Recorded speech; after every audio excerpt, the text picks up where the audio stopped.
Good morning. This is the Cowboy State Daily Morning Show with Jake.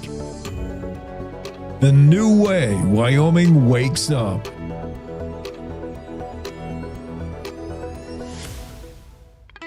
It's time to take a look at what's happening around Wyoming. From the Cowboy State Daily News Center, I'm Mac Watson.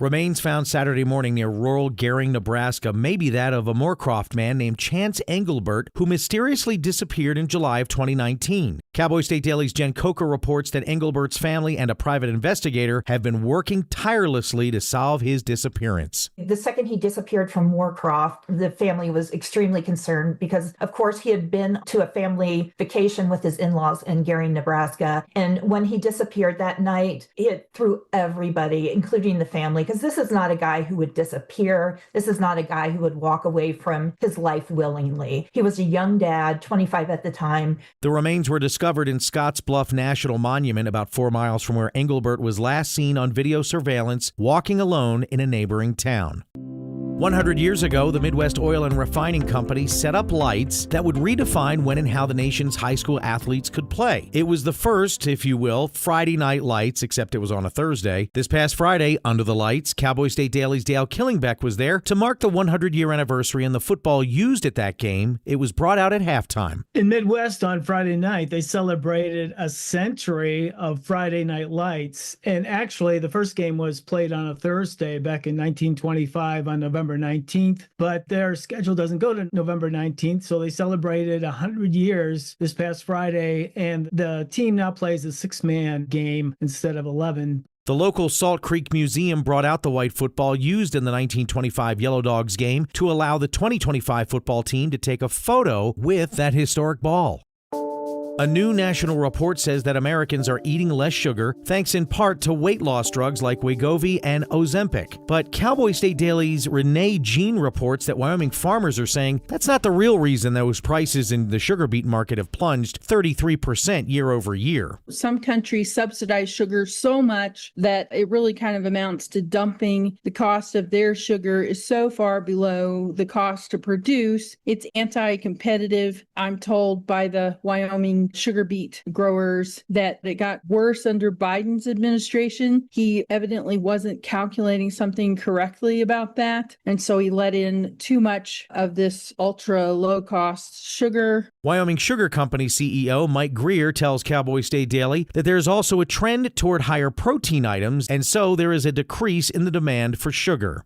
I'll be back with more news right after this. The Wyoming way of life. There's nothing like it. And no financial partner like your local cooperative credit union to help you live life the way you want to. We help you save for a brighter future, borrow for your dream home, start your small business. We've got your finances, and you've got plans. The kids are back in school, fall activities are happening everywhere. There's a lot on your plate. Let us help you afford life. Wyoming's credit unions are here to stay and here for you.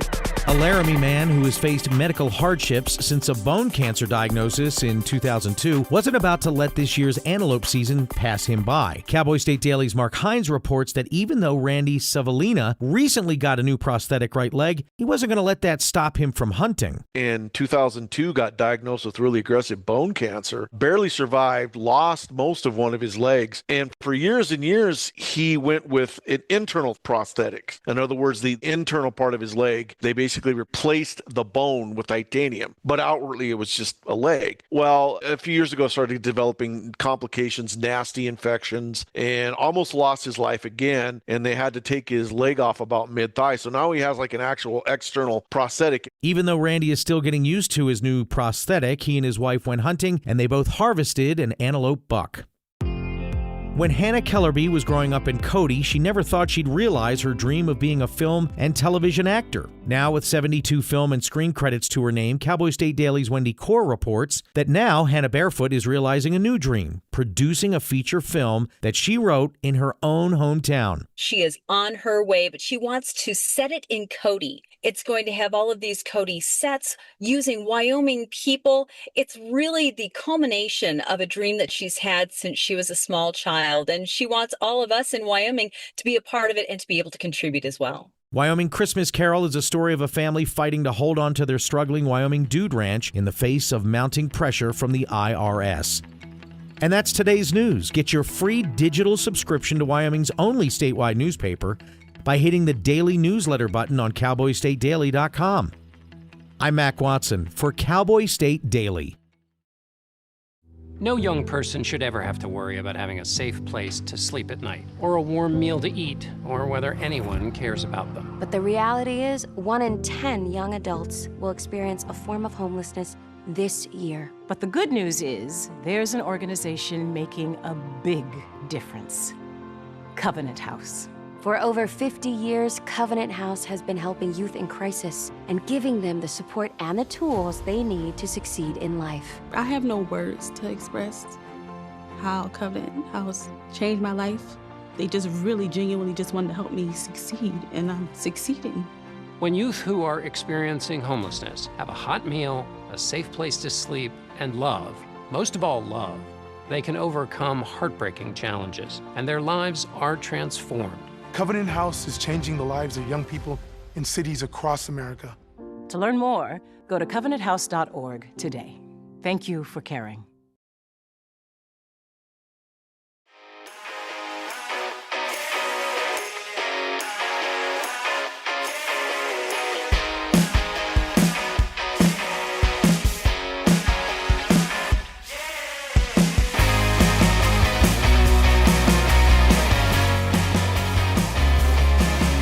Yeah, good Monday morning to you, Cowboy State Daily Show with Jake. It's October 13th, and as the days tick by in this month, things get spookier and spookier. That's just the way October goes, I guess. Here's the stories we're covering today, and remember, it's been a weekend since we last convened, so much has happened.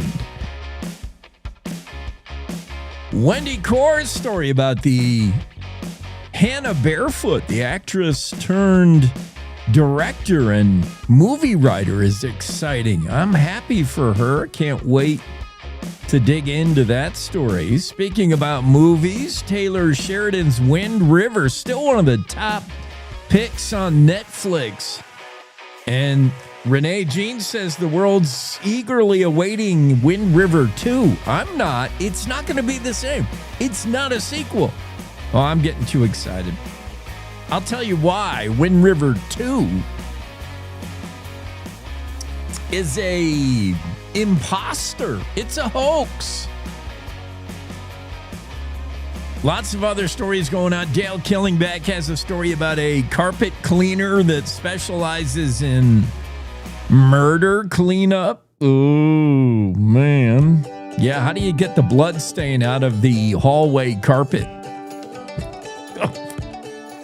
You didn't know where we were going this Monday morning. You'll be surprised. Here's the weather forecast. It's 21 degrees right now in Jackson, where I am. Period. End of forecast. Done. No, there actually is other weather going. 21 on October 3rd. That seems rather coolish. Casper, clouds on the increase today, high 64. Riverton, clouds increasing, high 60. Evanston, mostly sunny, upper 50s. Green River, clouds increasing, breezy, highs 64. Pinedale, increasing clouds with highs 56. Mostly sunny in Alpine, 62. DuBois, sunny and 51 with a few wind gusts. Jackson, you'll be mostly sunny, highs in the upper 50s. We got a long way to go to get there. Increasing clouds today in Thermopolis, highs 55. Cody, 46 under sunshine. Gray Bull, you're freezing this morning, but you'll get to 54. Sunny in Buffalo, 52 the expected high. Fog in the morning for Sheridan. Sun will burn through and you'll get to 53. Gillette, widespread frost early morning. Clouds on the increase today, 61 the high. Newcastle, frost in the morning as well, 57. Your eventual high. Frost advisory in Torrington. Clouds increasing, breezy, 62 in Torrington. In the state capital, Cheyenne, frost advisory in the morning, clouds on the increase, breezy, highs 54. Same for Laramie with a slight chance of rain in the afternoon with the highs of 51. Rawlins, chance of snow and rain and increasing clouds, 59 today. Encampment, look for a high of 58. I have to close the windows a little bit here. The windows are open all winter, but I'm not quite in winter mode yet, so I might actually have to close the windows a little bit. Lots of stories and lots of international, national, and then local state news. But internationally, I mean, the story of the day, why is this not on every headline? And I think it's because so many people are anti-Trump. And Trump had a hand in this. So if Trump touched it, it can't be good news, right? But there's peace in the Middle East, sort of, for now. For the moment. And the hostages returning in the Gaza West Bank conflict between Israel and Hamas. And there's 20-something hostages headed home from the Israeli side, they were captives of Hamas. I want to say it was like 21 of them. 28 bodies will be released. Yeah, Hamas released all 20 remaining living hostages held in Gaza. This happened early this morning, Monday, over there. Ceasefire agreement looks like it's holding, pausing 2 years of war. President Trump announced that he had helped broker this deal where no one else could. Trump could not stop Ukraine-Russia conflict. He tried. But he appears to have made some traction here in the Hamas-Israel war that has killed tens of thousands of Palestinians, killed thousands on the other side. And it looks like there are Hamas prisoners headed the other way. Buses carrying dozens of freed Palestinian prisoners arrived in the Gaza Strip. Israel began releasing more than 1,900 prisoners and detainees. Same for the other side. 20 living remaining hostages returned to Israel. 28 bodies returned to Israel. And for now, a ceasefire in Gaza. That should be the news. That's an AP story that was kind of buried where I found it, buried in USA Today. It was more important to learn what Sydney Sweeney was wearing today, more important to learn who Katy Perry is dating, caught kissing.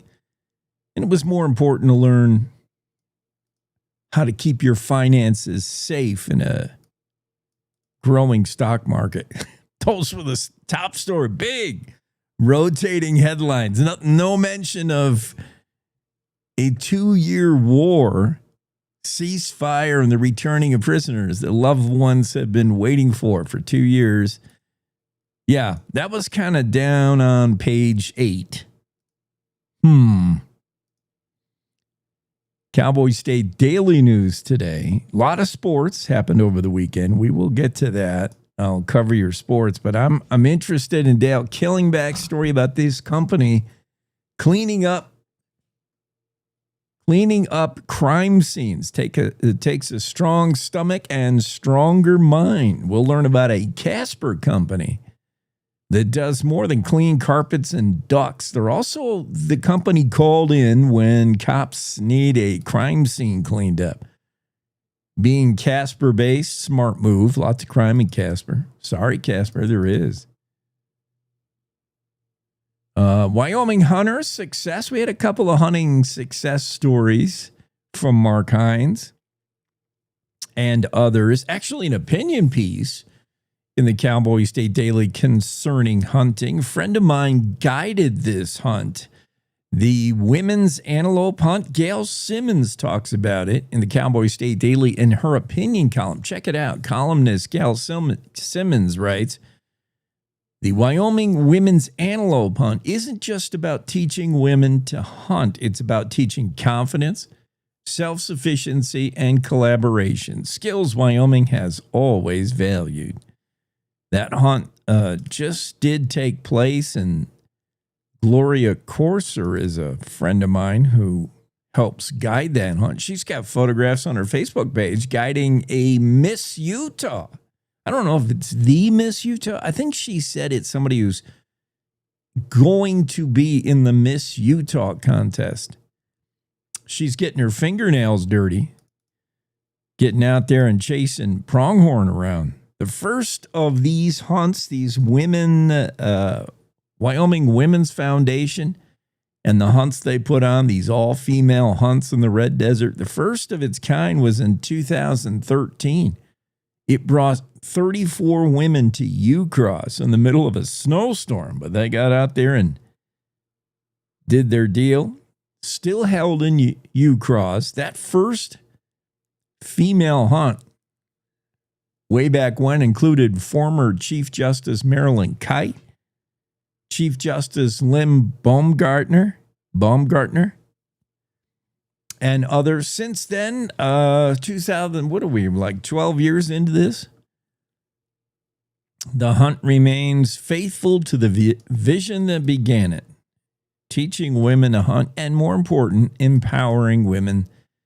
You know, we learned that whether it's women or men, whether it's young girls or young boys, when you teach a skill like hunting or horsemanship, stuff like that, it's suddenly about so much more than hunting and horsemanship. It's about all these confidence building stuff you learn. It's not about, this hunt is not about conquest. It's not about the harvest of an animal. It's about stewardship. The hunt's partnership with Boone and Crockett Club reinforces that feeling that this is about stewardship. It's about passing down, mentoring others, and exposing a new way of life. It's a cool hunt, women's hunt. Also in the hunting game, Mark Hines reports a Sheridan man who has been waiting 45 years to draw a bighorn sheep tag. It's not easy to draw that tag. He's tried for more than 4 decades to get the bighorn sheep tag. He finally did, and he hunted on that Moss Ranch near Lovell. What he was looking for, we just had this story about the mutation that takes place in the horns of the bighorn sheep, that sometimes this herd has had a mutation for running through it. It doesn't hurt the sheep, and there is nothing weird about it other than sometimes their horns grow kind of funky.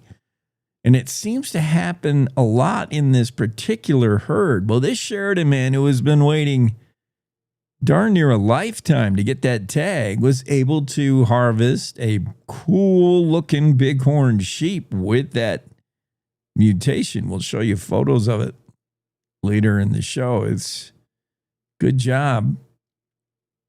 Congrats. And then the one-legged Laramie hunter bags an antelope and plans to build his own prosthetic rifle rest.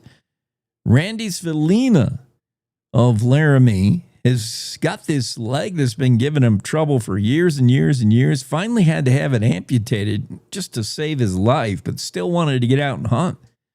So he's got a prosthetic, but it's his idea to have one that can not only get you into the woods, but steady that perfect shot. What if you get to in place where you're going to take that shot on a pronghorn? You could just say, hang on, let me unscrew my leg, and use that as your rifle rest. Genius. Randy. Absolute genius. Maybe he can mass market that thing or just use it for himself. But 2, 3, that's 3 pretty cool hunting stories. It is hunting season in October. It's also spooky season. Renee Jean's story about the South Pass City's chilling 1875 murder that still remains mysterious today. George McComey was killed. It's a crime that was never solved. Decades later, modern-day sleuths tried and failed to solve the mystery last weekend. Oh, must have been one of those reenactment, what do you call those? Escape houses where you try to figure out clues to get out. Unsolved mystery, all kinds of ghost adventures. Discovery Channel's Ghost Adventures looks for Casper's haunted house. Ghost Hunters in Discovery Channel show Ghost Adventures. I've never seen that show. I've not heard of it. They say Casper is a supernatural hotspot. A crew of 17 from the show Ghost Adventures spent 6 days looking for ghosts, witches, aliens, and they were in Casper for almost a week shooting this. You'll see that season premiere of the show, and you'll see Casper featured front and center on October 15th, just 2 days from now, when Discovery Channel's Ghost Adventures debuts with a whole lot of Casper spooking. Dale Killingback's story about Midwest still playing football a century later. 6-man football now in the 1A. The Midwest Oilers took to the field just last Friday night. That was the 100th year this team's been playing high school football under the electric lights. I think Midwest was the first high school team to get lighting, I think, right? Back in 1925. Midwest is barely hanging on as a community anymore, and the high school football team is barely hanging on. They play not 9-man football, but 6-man football. It's just small. It's a small gas station is what Midwest is. The only reason I even know where Midwest is I stop there for fuel at the cheapest diesel in the state, usually. On November 19th, 1925, it was a Thursday night, Midwest Oil and Refining Company set up lights that redefine when and how the nation's high school athletes could compete. Yes, a trivia question. I remember that. What's the first football game played under lights in Wyoming? It was Midwest. On a Thursday night in 1925, they've been playing under the lights ever since, 100 years later. Midwest school principal Mike Brainerd was there, said a super exciting night for Midwest. They took the opportunity to pose with the original football. Who kept that football? What a good idea. They had a big halftime festivities. They had the actual football used in that 1925 game. It looks all kinds of deflated and it looks old. And by the way, Midwest lost that game. Sorry to put a downer on it. I think they got pounded. But hey, 100 years, man. Not too many teams can say that. 100 years under the lights. What was the final in that game?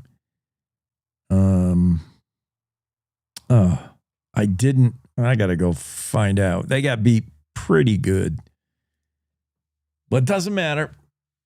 It was a big celebration. We're going to try to talk to the Midwest coach or somebody over there. Coach Joe Campbell is in charge of the program now. Go Joe, go Oilers. Way to go Midwest. 6-man football. And they've been doing it for 100 years under the lights. Pretty cool. These stories and many, many, many, many more coming up, including special guests today. We have Stacey Roberts coming on, telling you how you can still enjoy Halloween candy and sugary treats, but do it smart, do it safe, and do it healthy. Dr. Julie Elledge will be on today, and she is with Veterans Talking to Veterans, a special program. You know, sometimes the best people to reach veterans are veterans. They know what it takes. They know what it took. They know the deal.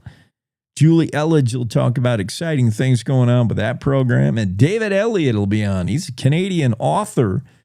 And I can't wait to talk to David. His new book will be out tomorrow called Artificially Intelligent. And for people like me who are suspicious of AI, people like me who are scared the AI is going to take over the planet and eliminate humans and all this stuff, man, artificial intelligence. David Elliott his book dives deep into artificial intelligence, why you shouldn't be afraid of it, and how you can come alongside of it to the degree you feel comfortable. How can you harness AI? All kinds of questions I'm going to ask David about artificial intelligence on your behalf. And the first one being, David, how can we keep Chat GPT from killing us, from taking over, from giving us bad advice, which it's already done? Yeah, that'll be exciting. So a lot of good stuff coming up today. You want to hang in there and enjoy the whole show. It'll move along smoothly. You'll see. Let's take our first break in the first hour of the Cowboy State Daily Show with Jake. Wyoming is a big state. There's so much ground to cover, so many stories to tell. But the Cowboy State Daily News team is up to the challenge. I'm Wendy Core, host of Cowboy State Daily Video News. Whether it's politics in Cheyenne, energy issues in the Powder River Basin, or grizzlies in Yellowstone, our talented crew of experienced journalists are out there finding and telling the stories that matter. What's the best restaurant in DuBois? Renee Jean checks it out. What's the most recent Supreme Court decision mean to our everyday lives? Claire McFarland explains. How is the upcoming elk hunting season shaping up? Mark Hines lets us know. Every day, I talk to the reporters who are covering the topics, issues, and people that are important to Wyomingites, and in our daily newscast, I bring you those stories. Tune into the Cowboy State Daily Video Newscast every morning, only on CowboyStateDaily.com. This is the Cowboy State Daily Radio Network. Hi. I'm your retirement fear, but don't be scared. You're still in pre-retirement. Does that mean I have more time to plan? Precisely. Here, this is pretirement.org. Retirement savings options? Potential tax breaks. Move. This isn't scary. I'm doing it. You got this. Visit thisispretirement.org for free resources to help you customize your action plan.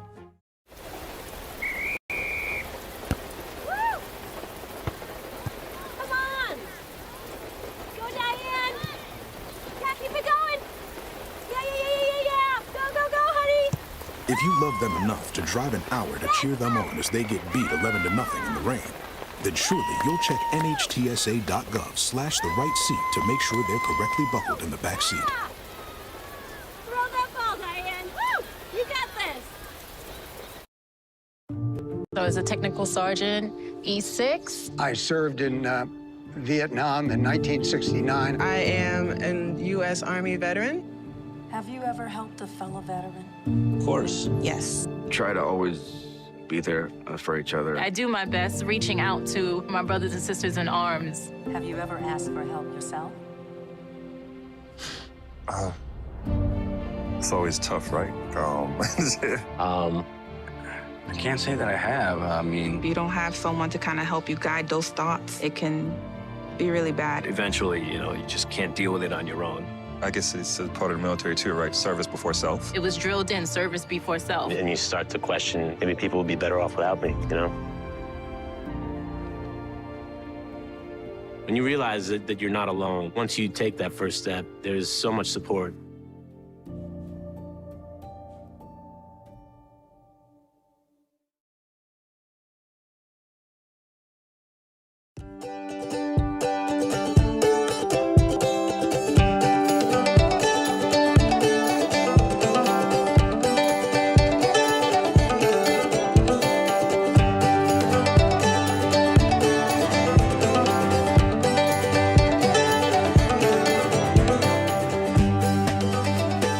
Cowboy State Daily Show on a Monday, and I'm reading with fascination the story of Jerry Schemmel, sorry. I'm thinking of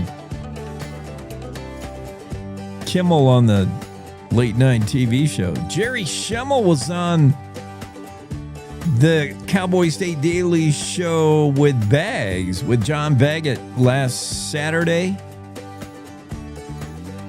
Or a couple of Saturdays ago. Was it just last Saturday or was it a week ago Saturday? He's a pretty exciting guy without the plane crash. And then we'll add the plane crash into Schemmel's life, and incredible. Jerry Schemmel, one of the survivors of the United Flight 232, which crashed in 1989, killed 112. I think it killed half the passengers on board. At the time, the deadliest United Airlines flight, commercial airline flight, DC-10, I think it was put down in Iowa. Emergency landing. Was it in Iowa? And at the time, 1989, I see in the story that Schemmel was explaining. You can hear and see and watch all this. Just dial up John Baggett's show from Saturday. He talked about it, I think, not the Saturday of this past weekend. I think it was Saturday, which would have been the Saturday. Today's the 13th. I don't know. I can't do math good. Especially can't do math good backwards. A couple of Saturdays ago on the Baggett show, Schemmel, who, by the way, you might know him of, he's not only one of the few survivors of the plane crash, he's also noted as being one of the heroes of the incident. He went back in the plane and pulled out one kid, maybe more. I figure he saved at least one person. Hero and survivor. The most shocking commercial airline crashes in American history is Jerry Schemmel, but he also happens to be a well-known sports announcer, current play-by-play guy with the Colorado Rockies. He's also done work behind the mic for the Minnesota Timberwolves and the Denver Nuggets. So, sports broadcaster guy Jerry Schemmel, you know him. We all know him. We've heard him. If you've ever listened to a Rockies game on the radio, and I don't know why you would, not recently. But if by accident there was nothing else on and you happen to tune in, let's see how the Rockies are doing. They're down 12-0 in the third. The voice you hear is Jerry Schemmel. Pretty good gig, pretty high-profile gig. But as he pointed out on the Cowboy State Daily Show with John Baggett, your buddy Bags, as he pointed out, 36 years ago, he was on that flight, and he never should have been on that flight. How many times is there a weird thing where at the last minute your plans changed and you didn't get on that plane that crashed, or the last minute for some reason you went on another flight? For Schemmel, he had missed a couple of flights early. He said he had a bunch of flights that were overbooked. They got canceled. They finally squeezed him in to get where he was going on this flight. He should have never been on it. July 19th, 1989, he got bumped from 4 previous standby flights. Schemmel was flying standby. This is back when he was the assistant commissioner, the deputy commissioner for the CBA, Continental Basketball Association. It's one of his early jobs in sports. He was only 29 years old, Jerry Schemmel.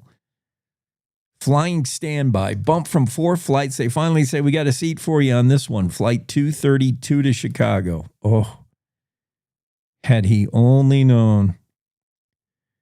So this flight did crash outside of Sioux City, Iowa. Schemmel perused the sports section of the Daily News and then dozed off for a mid-flight nap. And then an hour and 7 minutes after takeoff, passengers jolted by a massive explosion. The cabin shuddered violently. The plane began to plummet, passengers screaming. The plane plunged for around 30 seconds, but Schemmel said it felt like 30 lifetimes. His first thought was it was a terrorist attack. This is back in 1989.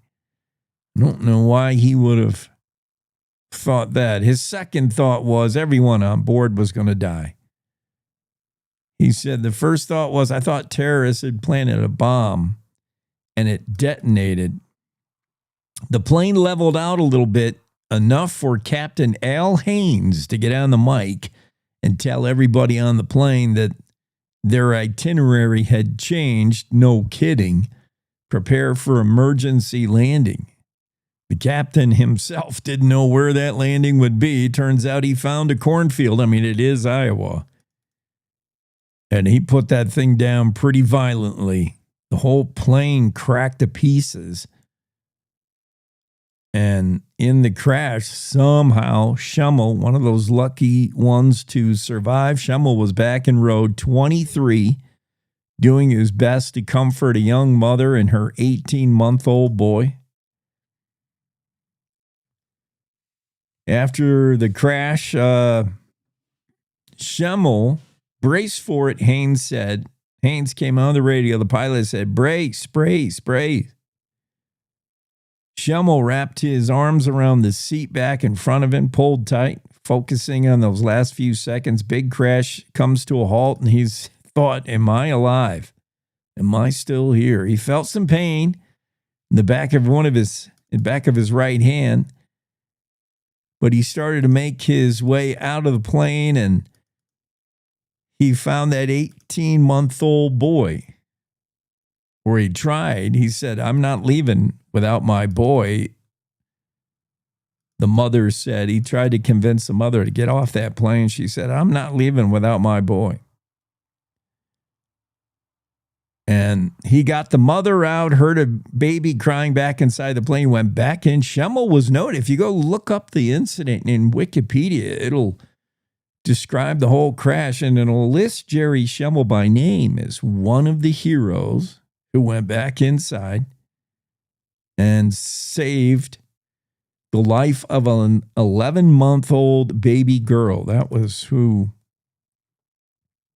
was crying on the plane. Just an incredible story that came from the radio show. Zachary Sontag has that story in the Cowboy State Daily. Zach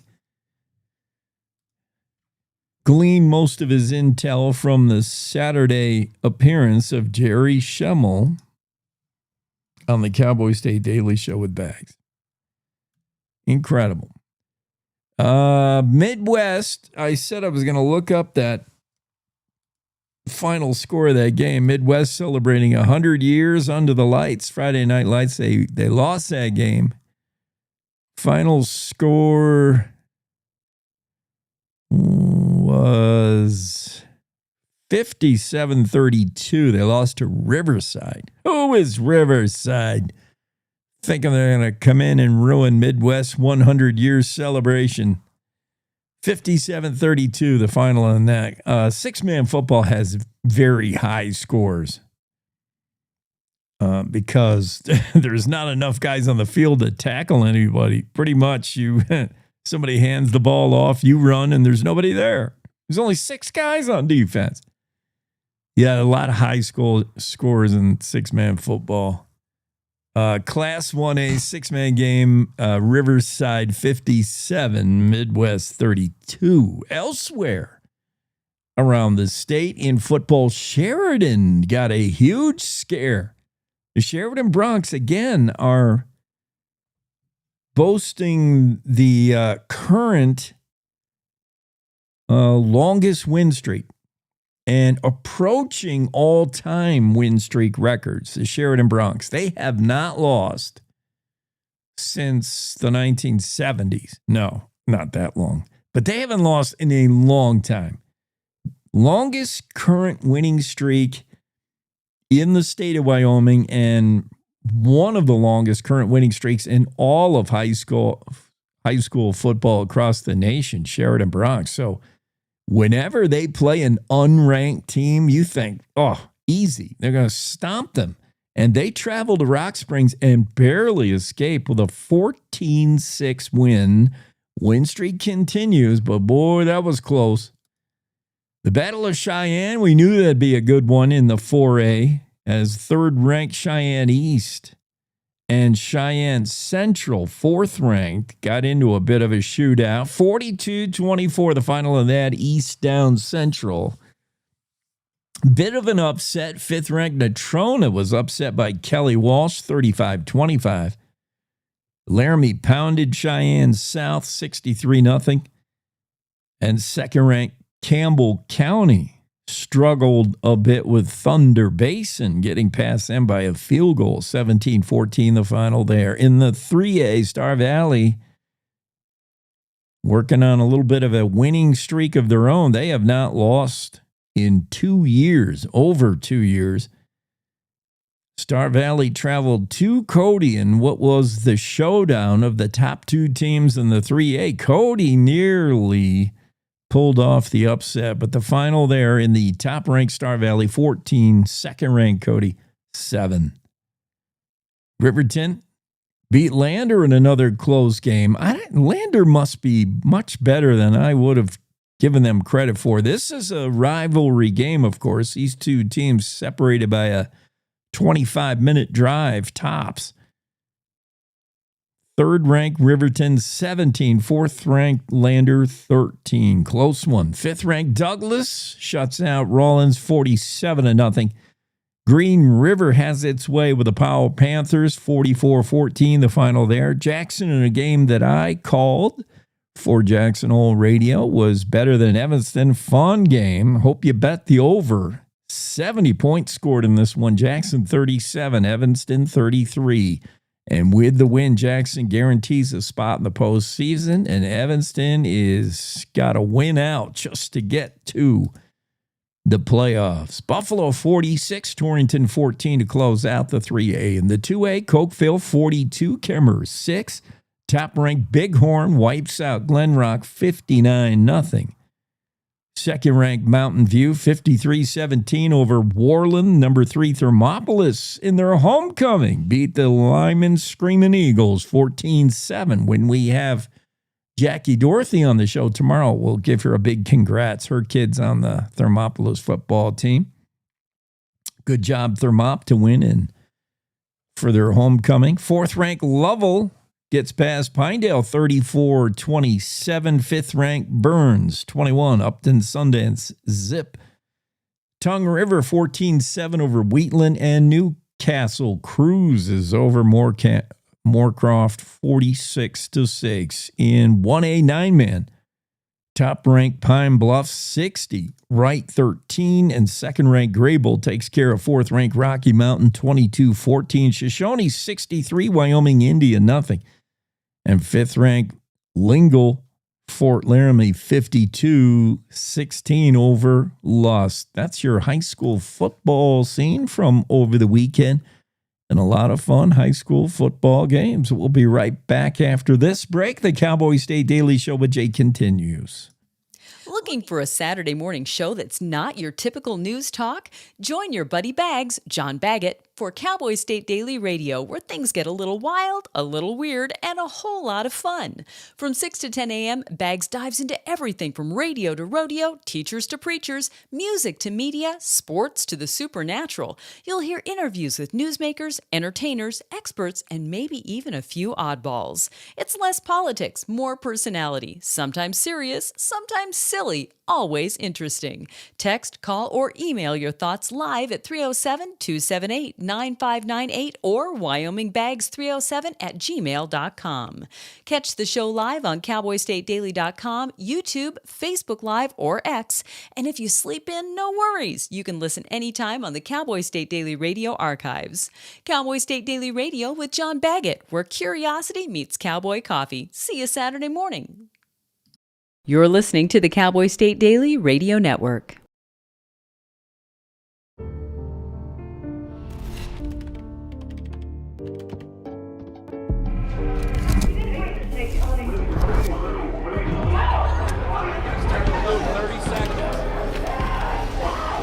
I'm an ex-drug dealer, and I'll be your sub today. Can you see anything different as a pill? No. You don't know? Fentanyl is being mixed into everything now. There's only one thing that will save somebody's life. That is naloxone nasal spray. Fentanyl, it's cheap, it's potent, and it's profitable. Why would drug dealers put a lethal dose of fentanyl in drugs if they know it's so harmful? Really just all about the money. I just didn't realize that one pill could change your whole life. More kids should know.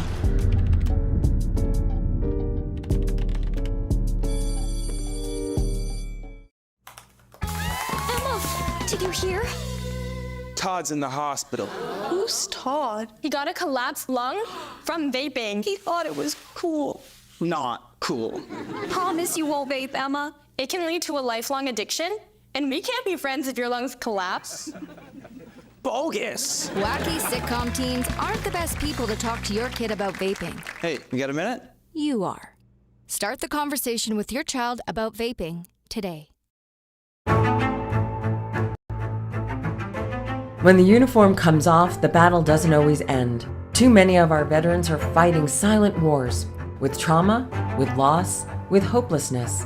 Downrange Warriors stands in that gap, offering peer support, purpose, and a brotherhood that saves lives. You can help. Visit downrangewarriors.org because no warrior should ever walk alone. Hope is waiting. Be the reason they find it.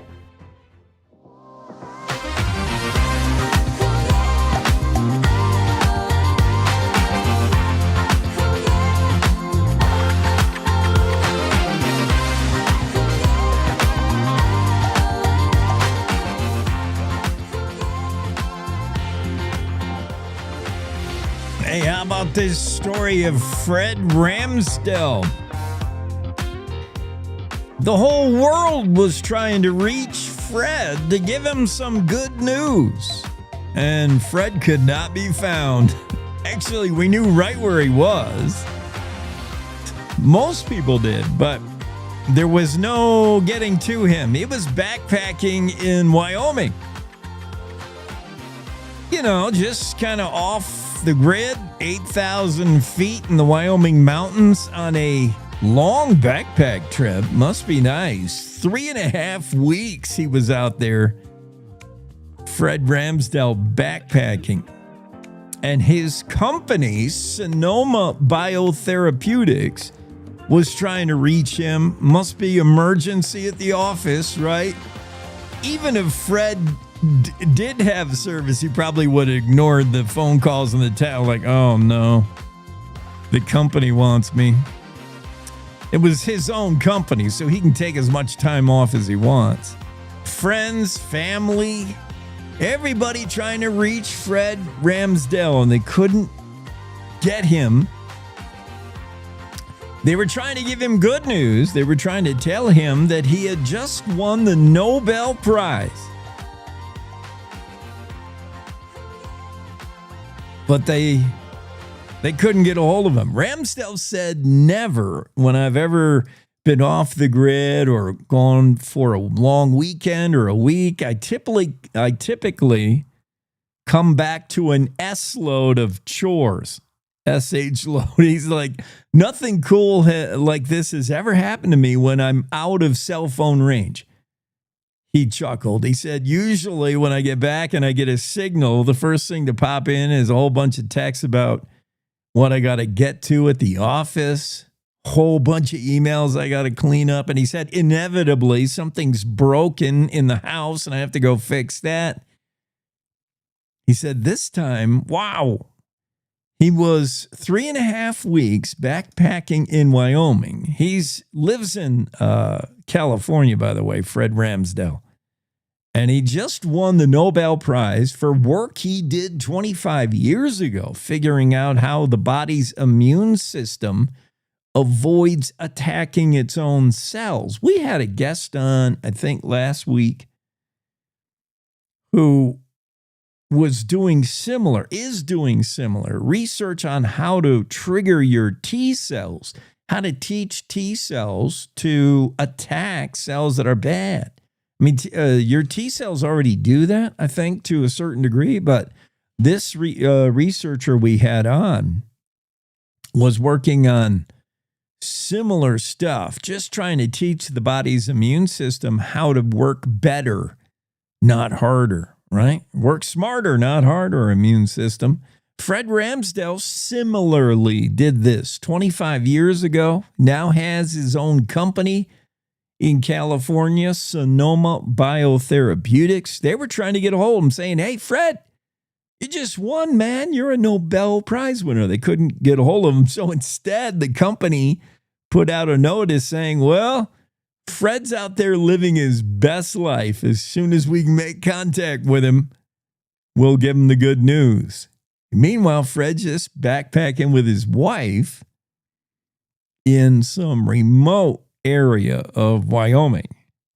And they get out of there and they're driving home, and his wife is checking phone messages when suddenly she yells from the passenger seat, oh my God. Oh my God. Ramsdell at first thought it was a grizzly bear. Maybe she spotted alongside the road or something. And then she said, you won the Nobel Prize. And he said, I did not. And she said, yes, you did. I have 200 text messages saying you won the Nobel Prize. Wow. Ramsdell still had to drive at least another hour before they can get into decent cell service range. Welcome to Wyoming.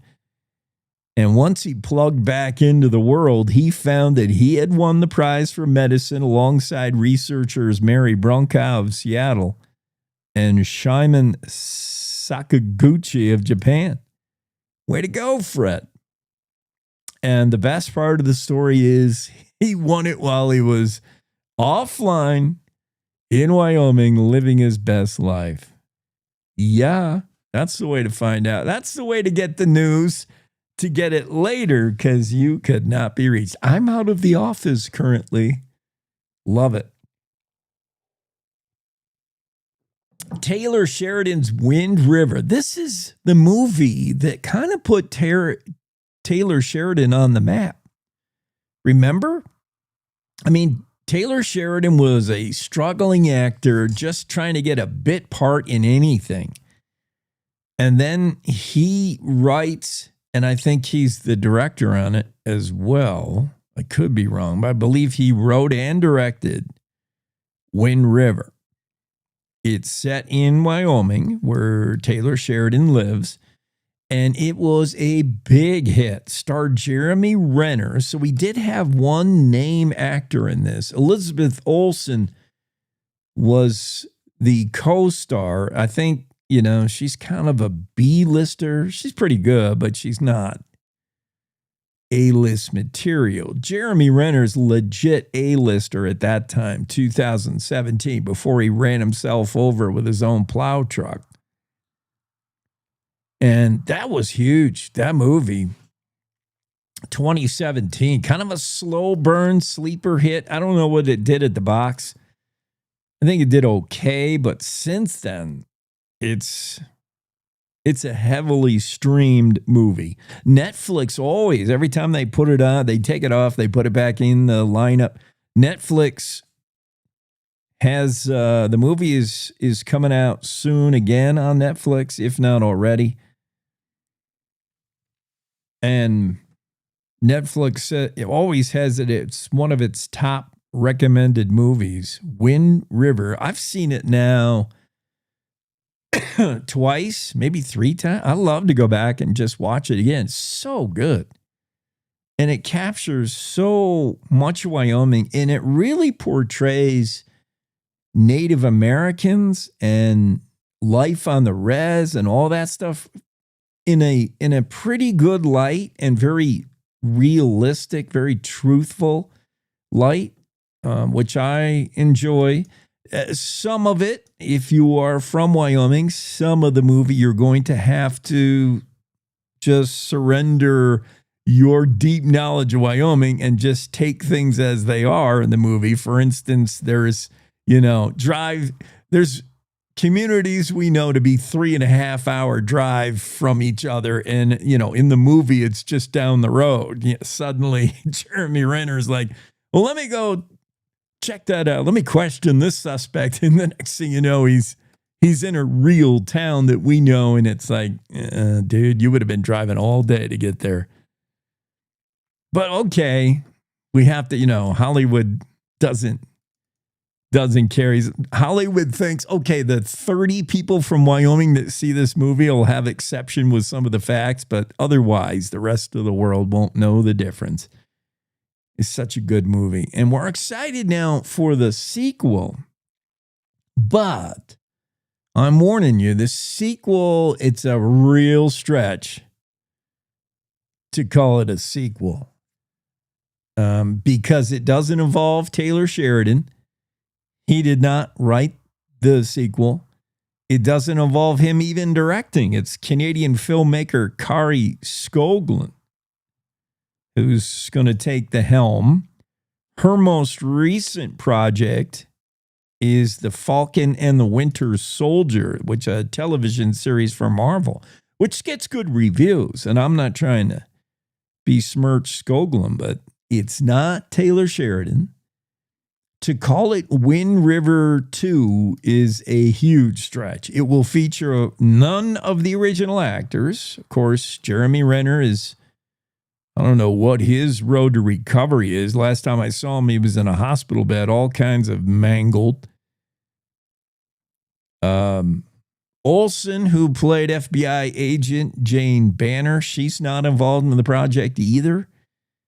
I don't know any of the actors that are in the first one or in the second one, and it's not the same filmmakers or screenwriter. So how is this Wind River 2? I don't know. It takes place in the Wind River? Maybe. I don't know that, but yeah, this I'm not sure how it's Wind River 2. I'm not going to rush out to see it. I'll tell you that. Renee Jean has that story in the Cowboy State Daily. Wyoming sugar beet growers are seeing kind of low prices, below market prices for their product, for sugar in general. Is that because the whole world's dieting? Sort of. They say, Wyoming sugar beet growers say Ozempic isn't to blame for plunging sugar prices. The Renee Jean story, unlike a national report that blames weight loss drugs like Ozempic and Wegovy for plunging sugar prices, Wyoming farmers say the real issue is sugar dumping, where countries subsidize the product, then take it to market at cut rate below market prices. So there's some kind of weird economics at work. Sugar beet market has plunged 33% over the years. And it's not because doctors advise to avoid sugary drinks or people are dieting or stuff like that. But it is people's dietary habits that have influenced that to some degree. But it's market manipulation, I guess. Well, we'll be buying plenty of sweets here coming up for Halloween, right? Sweets are going to be the big ticket item. And we're going to have a special guest on later today who's going to teach us how to get through Halloween and all the candy trick or treats in a healthy manner. We'll talk to Stacey Roberts next hour. She's an expert on living healthy and limiting your sugar intake. Even though, hey man, we got to sell some sugar beets in this state. Every farmer in the Bighorn Basin is pro-sugar out of the sugar beet. Lot to do yet on the Cowboy State Daily Show after top of the hour break for our radio affiliates. Thanks for joining us on this Monday morning.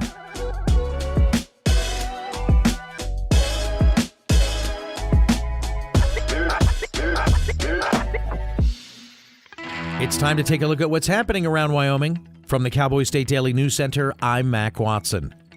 With about 15,000 uranium waste sites in the West, a Wyoming tech startup aims to finally clean up Cold War uranium's deadly legacy. Cowboy State Daily's David Madison reports the Casper-based company DISA Technologies could clean up these radioactive dumps. This company in Casper is saying, hey, we can take high-pressure slurry water streams, fire that stuff at each other, and then the radioactivity can separate out. Grayson Buckingham, DISA Technologies CEO, says his company's technology of high-pressure slurry ablation is a mechanical process. No chemicals are involved.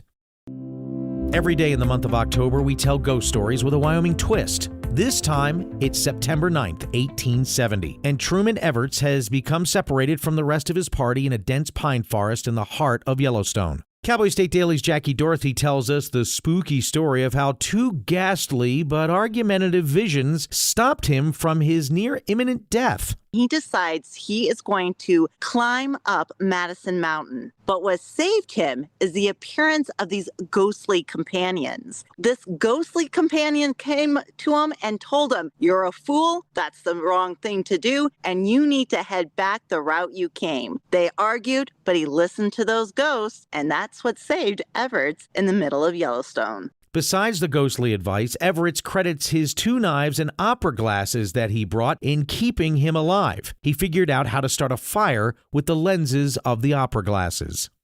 It might seem surprising to hear of a business that is going non-smoking in 2025, but Wyoming is one of only 12 states in the U.S. without a statewide smoking ban. So the fact that Rocky Mountain Liquor and Lounge in Cody just went smoke-free is interesting because consumers led the charge here, not a state statute. Cowboy State Daily's Andrew Rossi has the report. There are smoking bans in effect throughout Wyoming, but those are municipal bans in places within the city limits of Laramie, Cheyenne, Rock Springs, to name a few. But otherwise, if there's a no smoking ban in a bar or restaurant or private business, that's at the prerogative of the owners rather than any mandate that's saying that they don't allow smoking. The new owners of the bar said they went smoke-free to create a space that all of Cody can enjoy. In fact, in the last 25 years or so, public opinion and preference have erred towards smoke-free environments ever since the dangers of secondhand smoke were better understood.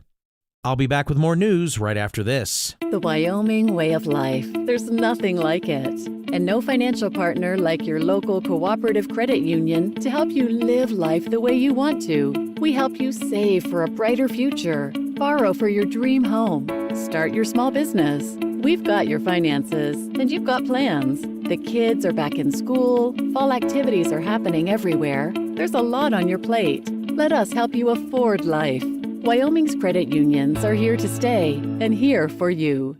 Remains found Saturday morning near rural Gering, Nebraska may be that of a Moorcroft man named Chance Engelbert, who mysteriously disappeared in July of 2019. Cowboy State Daily's Jen Coker reports that Engelbert's family and private investigator have been working tirelessly to solve the disappearance. The second he disappeared from Moorcroft, the family was extremely concerned because, of course, he had been to a family vacation with his in-laws in Gering, Nebraska. And when he disappeared that night, it threw everybody, including the family, because this is not a guy who would disappear. This is not a guy who would walk away from his life willingly. He was a young dad, 25 at the time. Now, the remains were discovered in Scotts Bluff National Monument, about 4 miles from where Engelbert was last seen on video surveillance, walking alone in a neighboring town. And 100 years ago, the Midwest Oil and Refining Company set up lights that would redefine when and how the nation's high school athletes could play. It was the first high school game in the nation to play at night under electric lights. Now, this past Friday, under the lights, Cowboy State Daily's Dale Killingbeck was there to mark the 100-year anniversary, and the football used at the game was brought out at halftime. In Midwest on Friday night, they celebrated a century of Friday Night Lights. And actually, the first game was played on a Thursday back in 1925 on November 19th. But their schedule doesn't go to November 19th. So they celebrated 100 years this past Friday. And the team now plays a 6-man game instead of 11. The local Salt Creek Museum brought out the white football used in the 1925 Yellow Dogs game to allow the 2025 football team to take a team photo with that historic ball. And that's today's news. Get your free digital subscription to Wyoming's only statewide newspaper by hitting that daily newsletter button at cowboystatedaily.com. I'm Mac Watson for Cowboy State Daily. I'm Amy Grant, and I want to talk to you from my heart about the heart. There was nothing about my life that said, you have a ticking time bomb in your chest. But I did. I wound up in the office of a cardiologist because I was there with my husband. And at the tail end of that, the cardiologist looked at me and said, I want to see you. No one was more surprised than I was to learn I was living with a rare heart condition. He said, Amy, this condition, you'll be fine, and then catastrophic. A few months later, I had open heart surgery that saved my life. And I owe it to the research and life-saving medical breakthroughs developed by the American Heart Association. I'm grateful for the American Heart Association. Their research gave me more time to do the things I love with the people I love. So listen to your heart. I'm here today because I did. Learn more at helpheart.org.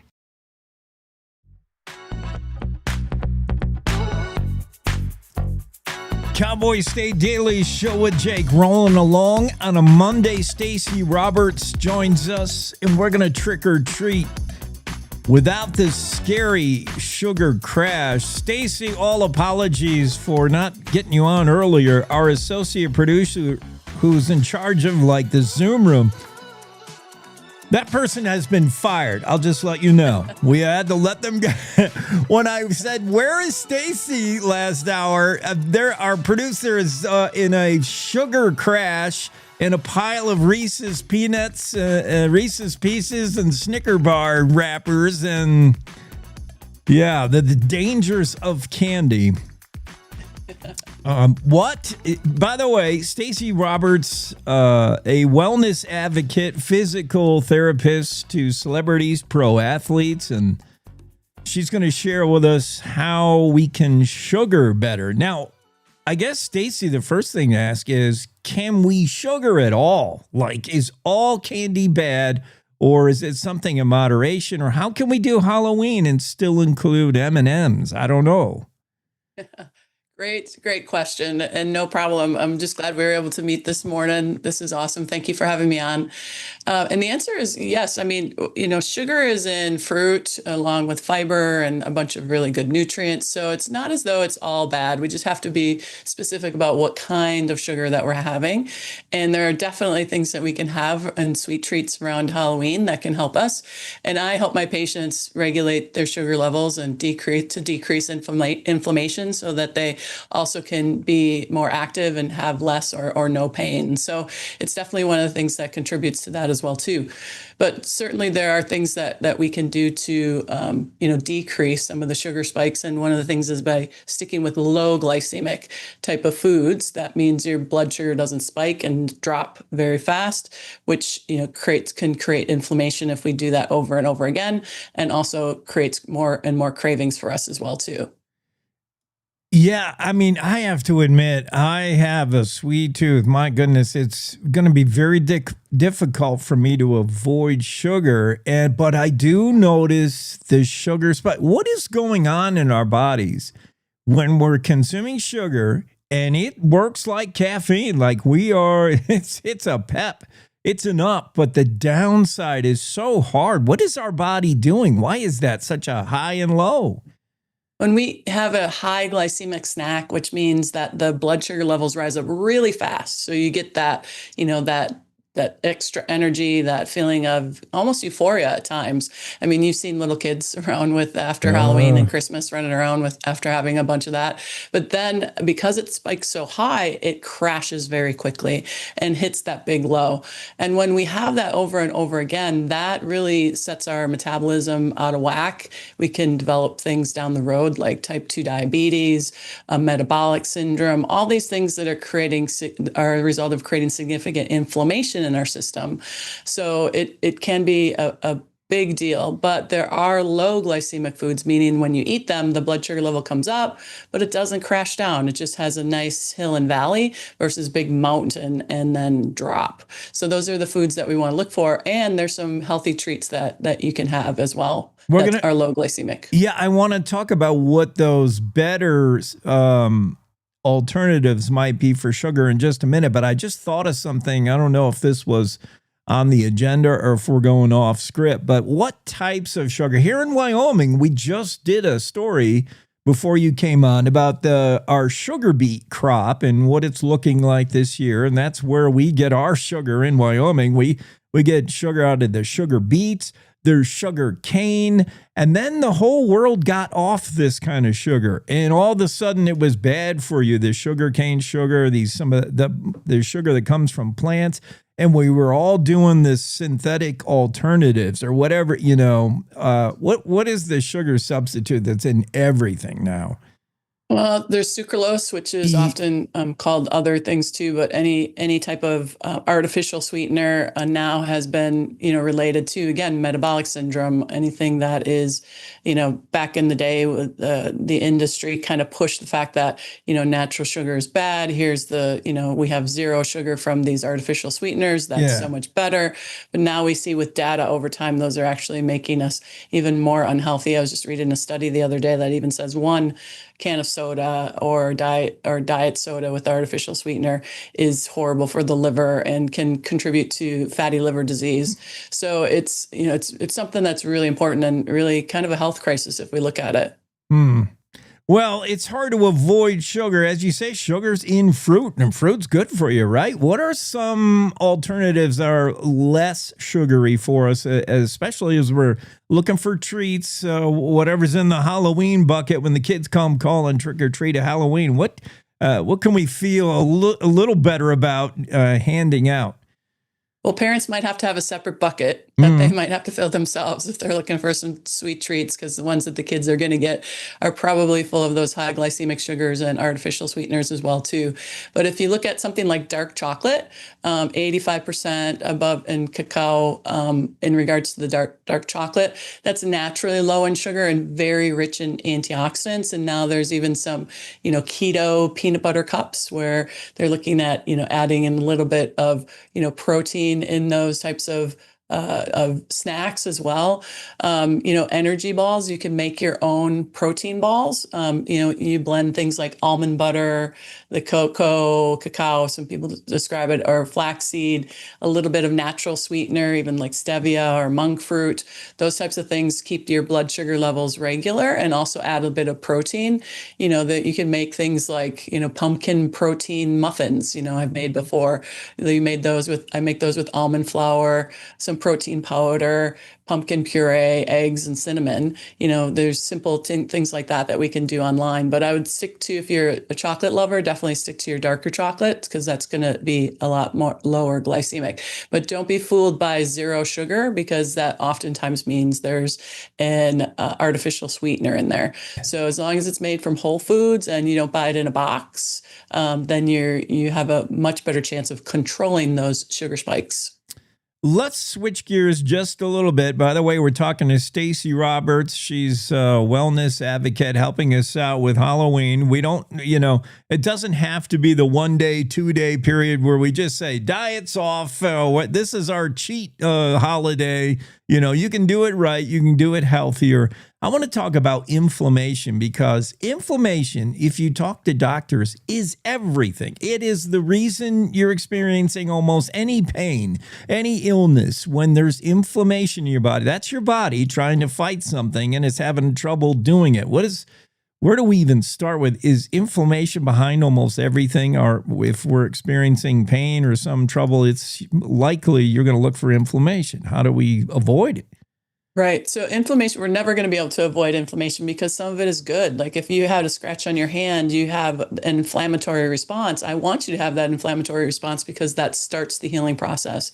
But when inflammation has kind of gone amok because we're eating foods that are constantly creating those blood sugar spikes or that are messing with our gut microbiome, that can create significant inflammation, and eventually our body just can't keep up. So chronic inflammation is the enemy, not necessarily, inflammation from eating, anything you eat creates some inflammation, but we want to get rid of those constant chronic inflammatory reactions that our body has from that excess sugar, excess alcohol consumption, excess carbs. None of those things are, well, you could probably say alcohol is inherently bad, but let's stick with carbs and, sugar. They're not inherently bad. We just have to limit them and choose the right ones. So inflammation can be an enemy, but we just need to keep it low. So assuming a high sugar intake, if you're getting, way too much sugar, assuming it doesn't, you're not a diabetic and it doesn't lead to any type 1, type 2 diabetes, what can we feel? What are the symptoms that like your body is trying to deal with way too much sugar? If it's not diabetes, what is it? What do we feel? What organs start to suffer? How do we know it's too much sugar? So it could be really any organ in the system, and that's going to be pretty much determined by your genetics. But overall, your skin can suffer. A lot of people will get, skin issues like overgrowth, fungal infections. It'll impact your gut health because the bad bacteria in your gut loves the sugar, right? So it's also going to thrive in that type of environment. So we, any part of our body, depending on our genetics, but I do see in my clinic a lot of people with skin issues that really need to cut back on the sugar. Can be psoriasis, could be eczema, could be, a lot of, like I said, overgrowth. Some women have, yeast infections, vaginal discharge, all those types of things that kind of I don't know if this is too much information, but like a white pasty discharge can be a sign that your body's not processing sugar well, or you're having too much of it as well too. So there are definite signs that our body is full of sugar, redness in certain areas of the face. When I do certain treatments, like my manual therapy on patients, and we have something called soft wave therapy that's great for reducing localized inflammation, best I've ever seen in 30 some years.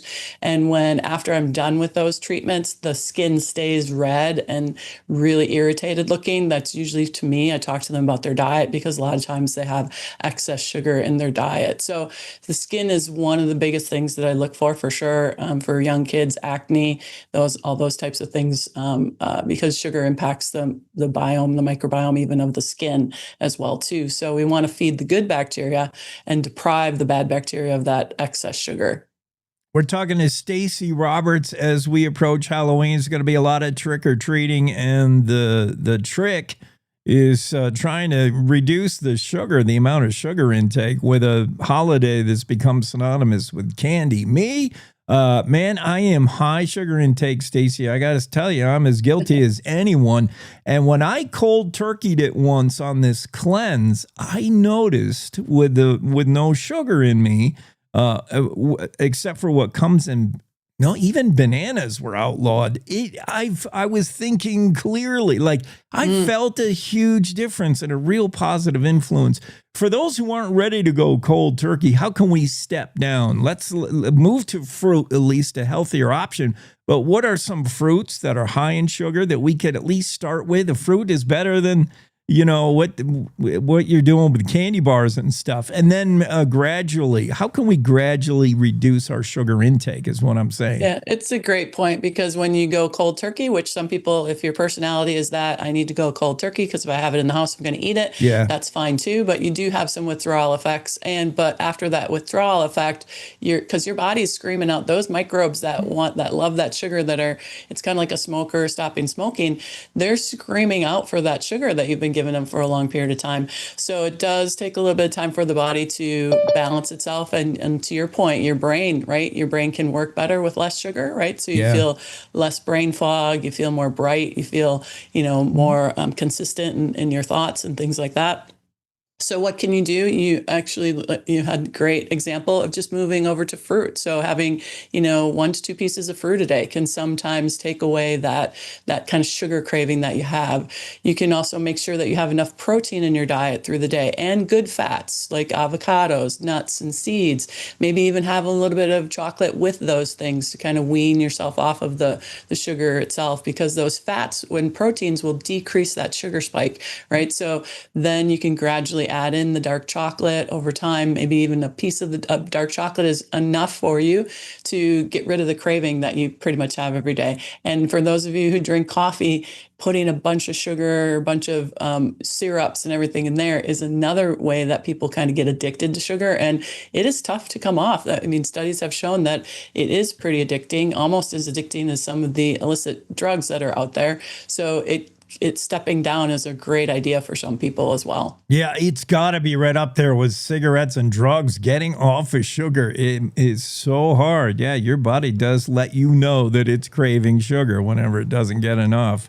Absolutely. Stacy, thanks so much. Where do we find out more? You have a clinic. You have a physical brick and mortar. Where are you, by the way? I don't even know.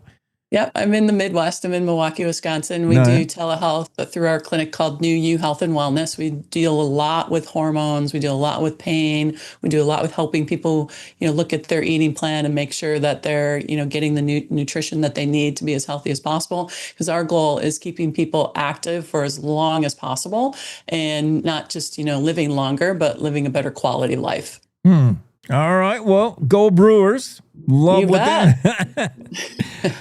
Thanks so much for being on. I appreciate it. Thanks for having me. Have a great Monday. Stacy Roberts joining the show with the Cowboy State Daily. And it's 7:20, so right on time. I got to bounce Stacy from the room. Stacy, you're going to get her. If my associate producer wasn't already fired, this would be their job. We got to knock you out of the room so I can get to my weather guy. And here is my weather guy, I think. We got weather in the future. You better believe it. There's trouble on the East Coast. I know that. Donde, how was your balloon deal in Albuquerque? You had pretty good weather, and then there was one day where you didn't, I think. No, well, yeah, we had the weekend. We had what affected a lot of the southwestern United States. We had moisture from the remains of that Hurricane Priscilla, that came in. So we only had 3 days where the weather wasn't really good, so we did pretty well. All right. That looked like fun. I saw a great photo of all the balloons lit up at night. It was really cool. I was jealous. I wish I was there. Right now, cold, 21 degrees to start the day in Jackson. Although I did want to ask you about this nor'easter going on up the East Coast. Is that a hurricane remnants or just there's a little bit of tropical influence there that's helping to get it going. It's not a hurricane, but we're October 13th. We're getting deeper into October, so the weather now getting a little more interesting just about everywhere. Yeah, in Wyoming, we'll see a mostly nice day, rebounding slowly from a weekend that had a little bit of moisture and some cold yesterday for sure. What's it look like? Yeah, well, we'll start off the week fairly quietly. Through Wednesday, there's not a lot going on. We still have some of that subtropical moisture around, so there'll still be some showers in the south and west today. But tomorrow and Wednesday are kind of a breather between systems. But we have another strong Pacific front coming.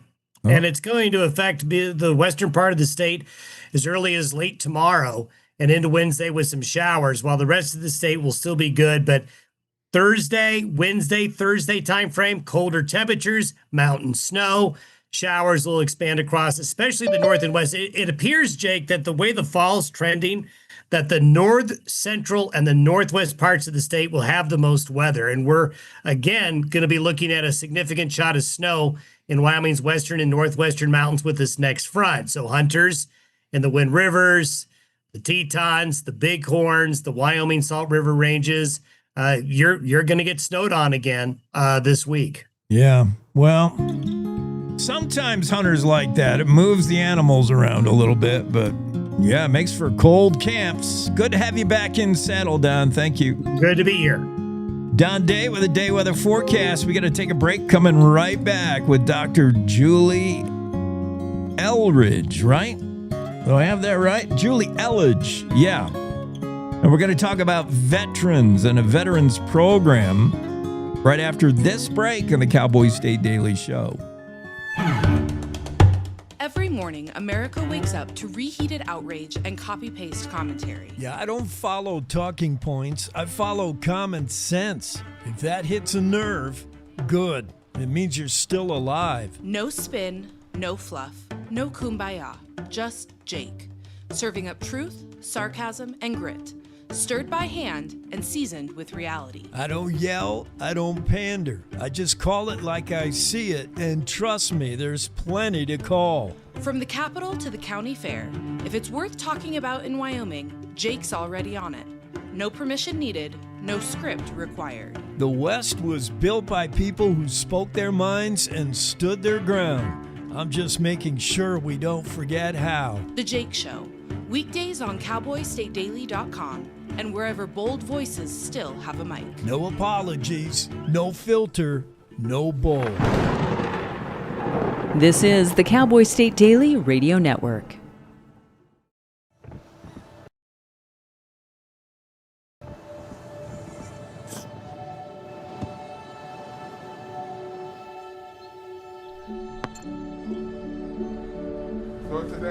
I don't remember how it started.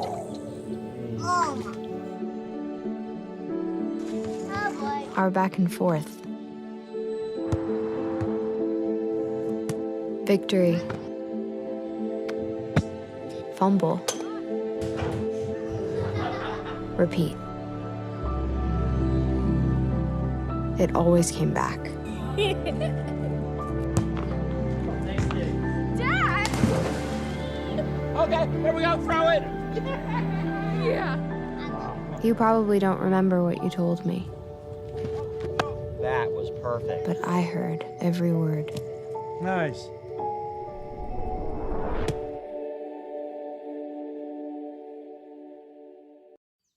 Jason, let's go see your room.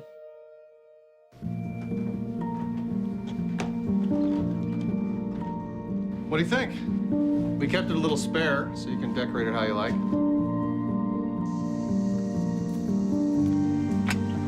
Dinner! Go? Excellent. Soccer is fun. Yeah, I saw you guys out there.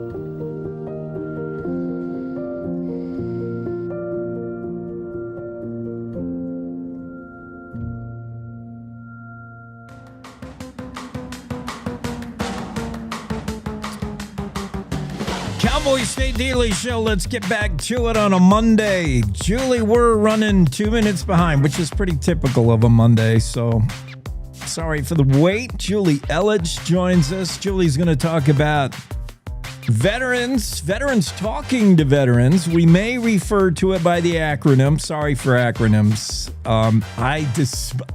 Sometimes it's just easier. VTTV. But yeah.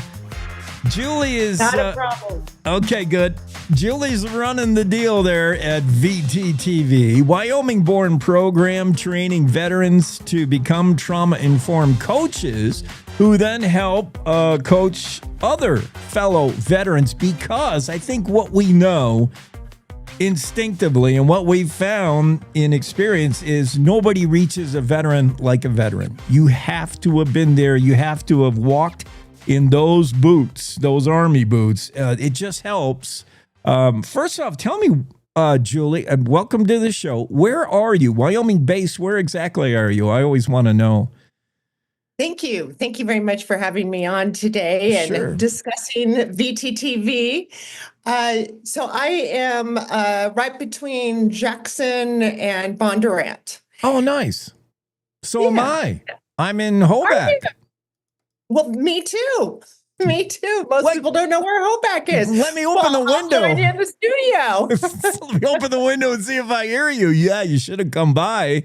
I would have got you on earlier because you'd be sitting right next. Yeah, we could share the same pot of coffee and all that. Oh, how about that? Well, that's cool. So, Julie, tell me, when did this program launch and who noticed a need for it? And tell me how it all got started.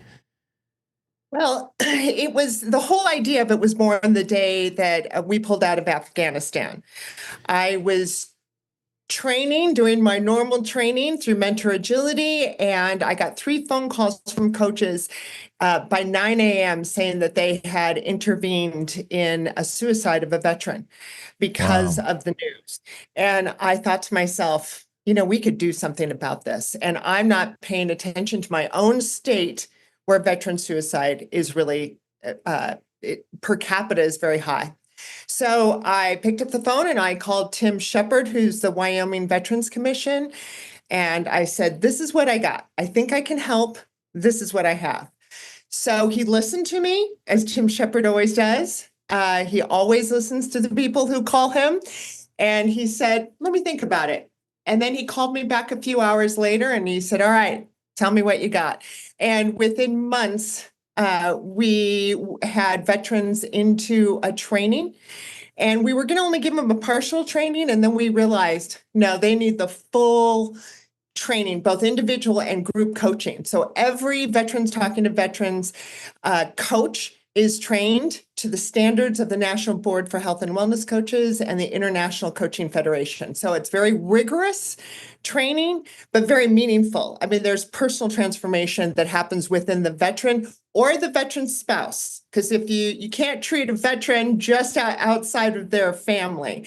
So both veterans and veteran spouses, because veteran spouses and their families serve when a veteran serves. It's not an easy job to be in the military. So it's a calling. And so you have to have the support of the entire family. So we address the entire family. When you train one veteran, you affect and you impact that veteran, their family, and then their community. You touched on a little bit 2 more acronyms. Thanks, Julie. ICF and NBHWC. Why is it important for this program to be accredited that way? I mean, you meet a certain standard. I imagine that's key. Why is accreditation important? Well, accreditation is important because this is what Tim and I realized when we started training coaches, is that number one, the military is one of the best training sources in the world. They're excellent in training. So what our training does, it's like a drop in the bucket of all of that training, and our training wakes it up. It regenerates it into mission.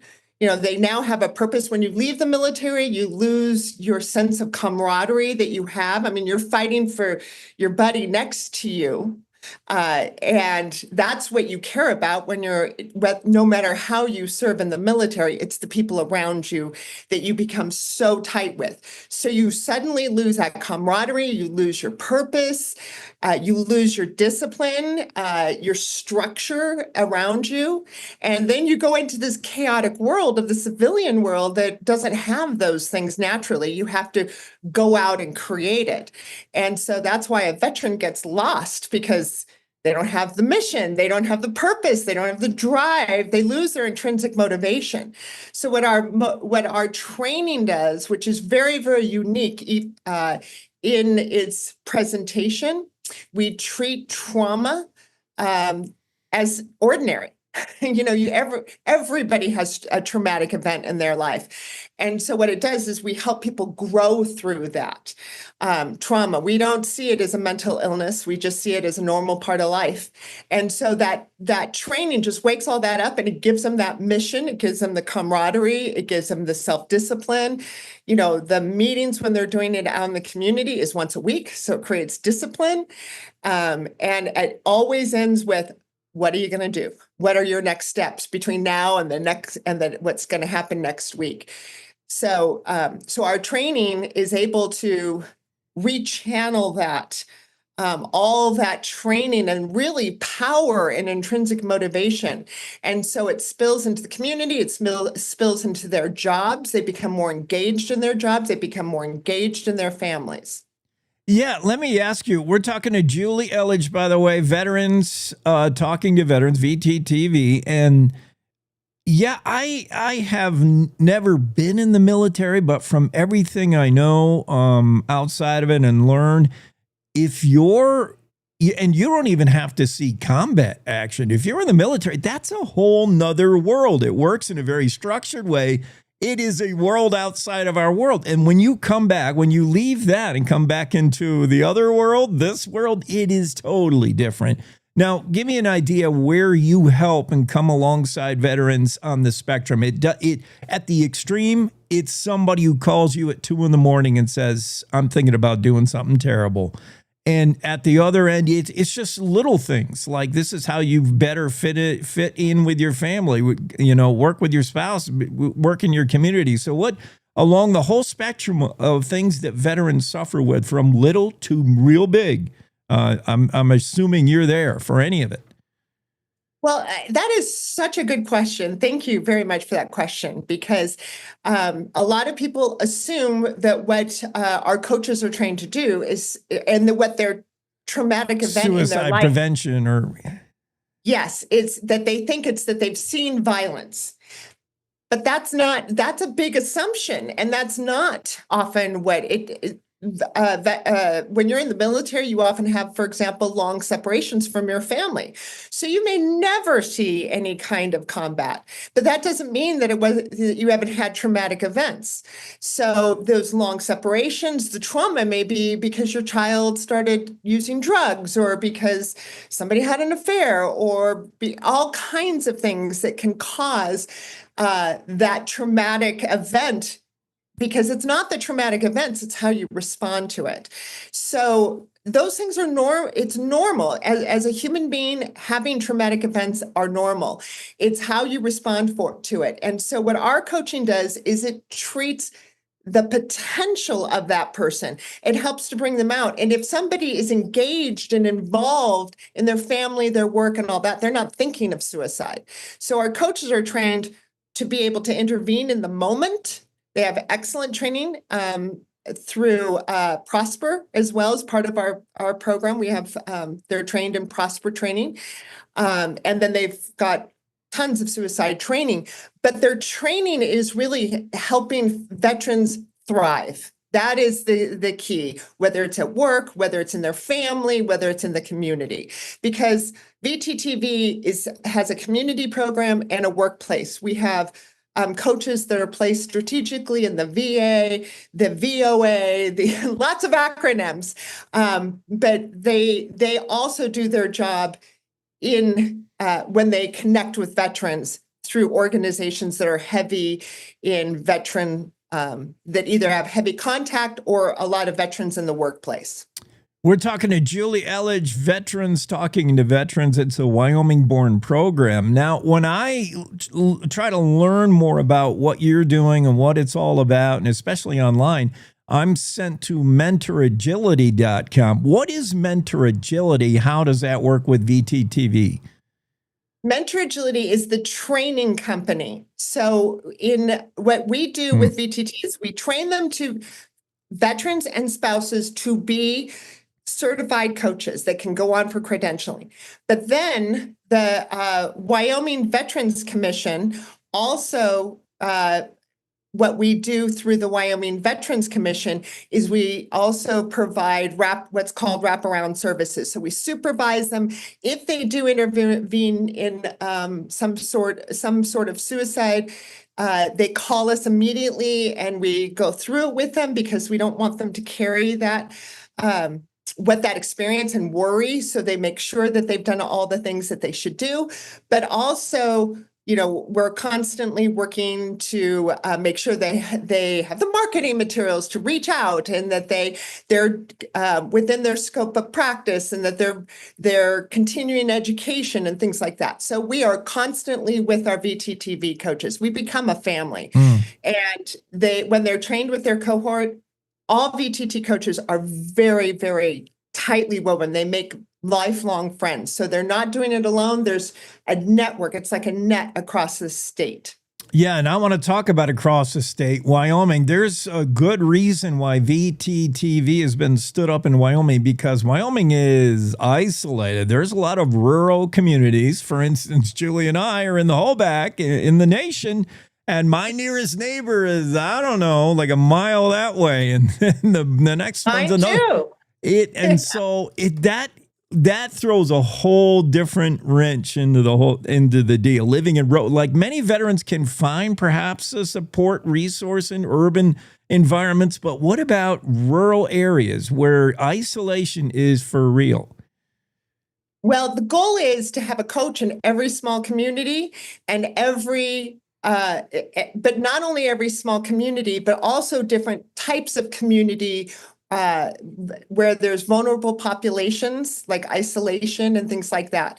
So, so we right now have an open call or a grant right now that will pay for our next call. So if you want to be a VTTV coach, please apply on veteranstalkingtoveterans.com because we have a grant from the Episcopal Church Foundation right now to train more coaches. It's their third grant for that. Oh, nice.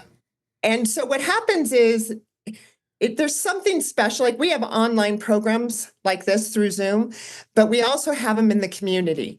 So these small groups are once a week in those communities, plus our coaches do individual coaching. So it really helps to have somebody right there from your community. So we're not trying to hire coaches that go out into the community that they're not a part of. We train coaches, they become leaders they're entrepreneurs. They don't technically work for us. They work for the Wyoming Veterans Commission. So they're boots on the ground, and they can help in a way because they know that community. So when there's a crisis, for example, in a small community, the coaches put out to the community, and all the coaches come from all over the state, and they show up to support the entire community. So culturally, they understand their own community. Culturally, they understand what it means to be a veteran. And it's a very powerful thing to be able to get that coach who knows all the resources in the state and help them connect to those resources, but also they're thinking partners. There's no diagnosing. We don't consider it a mental illness. So it's really helping that veteran move and grow through whatever they're going through. I can imagine that is so much more effective, so much more powerful for a veteran to link up with another veteran, somebody who's can wear the T-shirt, been there, done with that, bro or bra. And then somebody from your community, you know, if you're a veteran in Meeteetse, someone who knows how to fix a John Deere tractor. I don't know, somebody who gets Wyoming and gets where you're from and gets whatever it is. So that is like a kindred brother spirit. So I want to get involved. I need help, or I want to help. This has got to be terribly costly. What am I getting involved in financially, and how do I get in that? You mentioned grants, so I imagine services are probably free, I'm hoping. And how do I get involved? How do I get help, or how do I offer help? It's all through the Wyoming Veterans Commission. So we are adopted by the Veterans Commission. So all the services are free. Everything's free. And the coaches are volunteers. So they are trained. They are given real tools, professional tools in the knowledge-based industry that they can go on. They can go on as long as they continue with their volunteer service to us. They can either continue in their jobs with an elevated skill set. They can become coaches that also are paid. So we're working to elevate the coach as well as the entire community that they serve. So once a week, their requirement is they have to give once a week a free group in the community. And they have to do a minimum of 50 of that. But our coaches love the program so much that they continue. So we have coaches that go all the way back to that first training that are still with us. So they have to do that once a week group in their community. So cool. Julie and I are speaking. We're about like a short horseback ride away here. It's it's low 20s with some fog, but we're headed for a nice day today. Julie, thank you so much. Learning more about veterans, talking to veterans. Appreciate you being on. Thank you so much. I appreciate your time. Thank you. Yeah, have a great Monday. Thank you. Cowboy State Daily Show continues. We'll get Jackson Walker in here in just a moment right after this. Wyoming is the cowboy state. From corner to corner, there are so many stories to be told, and more cowboys and cowgirls are turning to the Cowboy State Daily News team to keep them in touch with what's happening both locally and in other parts of Wyoming.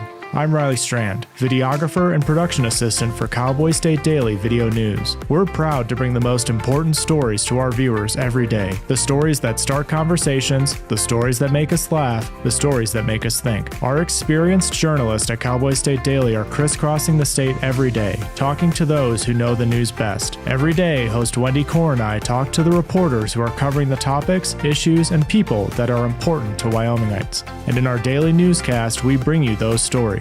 Tune into the Cowboy State Daily video newscast every morning, only on cowboystatedaily.com. You're listening to the Cowboy State Daily Radio Network. Sometimes fatherhood I'm the first Viking who wouldn't kill a dragon. can feel like an epic battle. But you will. But you can change your kid's world just by being there. And with a little help, you won't believe how high they can soar. All right, bud, you ready? I'm proud to call you my son. Come on! Never stop being a dad.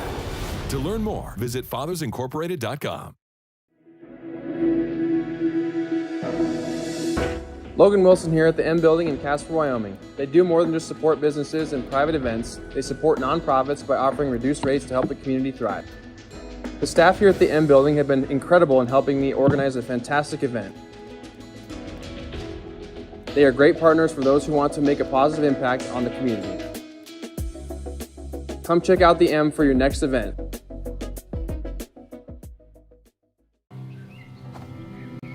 For decades, I've taught you everything I know.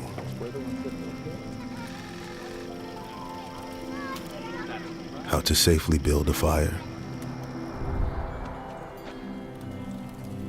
How to control the flames.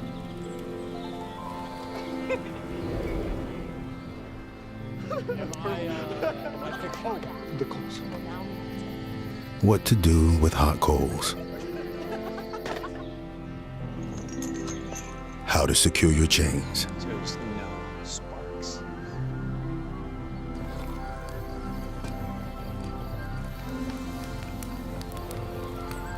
But I can only teach wildfire prevention. Only you can prevent wildfires.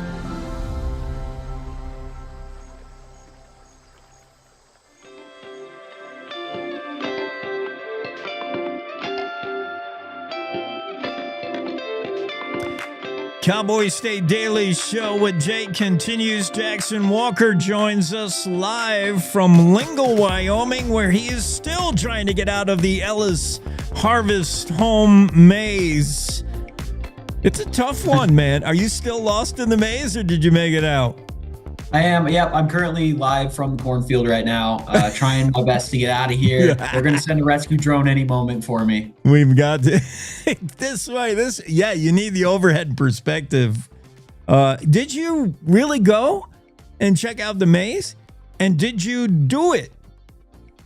I did. I absolutely did. So I got to see the maze. I did not get to navigate through the maze. However, I was there. I got to see the map. It's a shape of Bigfoot this year, which they said No. is easier to navigate than some of their previous ones that they've done in the past, because Bigfoot, it's got a head, it's got hands, it's got feet, it's got all this different stuff. So you can kind of orient yourself that way through the corn maze by recognizing where you are in that mix. I don't know if that would be in my mind that, oh, I'm going in Bigfoot's head now, or I'm at Bigfoot's feet now. How could you get that? I don't know, perspective. But this maze has been going on a long time. It's statewide famous.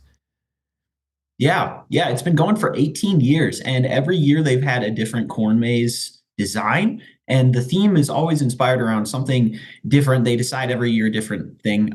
This year it was because they took a family trip to Casper, and some of the mythology out there inspired a mythological creature like Bigfoot. They were also thinking of doing the jackalope, but landed on our big hairy friend Bigfoot. But in the past, there were some really interesting designs. They said one of the hardest designs to navigate was an oil derrick, because if you can imagine, the oil derrick has a bunch of crisscrossing sections like so, a lot of intersections, and there was only one small path that a lot of people apparently overlooked that would actually get you out of the oil derrick. So I heard there was a lot of struggle with that one. There were a lot of drone calls. A lot of people needed help getting out of that. Now, 18 years they've been doing this. There's been some kids who have gone in like 18 years ago and come out later and they're in college. Is that right or no? How long? What if no kids have been harmed in the making of this maze, or the? From what I hear, nobody's been harmed. There have been some people that threw corn at each other, but that is a dismissible offense. If you do that, you will be thrown out of the corn maze. Mm-hmm. But you did touch on, kind of this generational appeal of the corn maze. And that was something that I got to experience while I was there, because the owners of this farm, the Ellises, they told me that there are people that have visited them all 18 years they've been in operation. And so they explain there's these two kids that are dating. The next year they're married. The year after that they have a kid, and now they're bringing their kid with them. And it's such a fun thing to see kind of passed down through the generations, this family tradition of going out to the farm and having some fall time fun. Oh, that's pretty cool. Dan, his wife Cheryl, and son Zach, the Ellises, they can't stop doing this now because, as you say, people expect to see this and bring their family. It's become a thing in Lingle, tiny Lingle. How do they make the maze, make the path?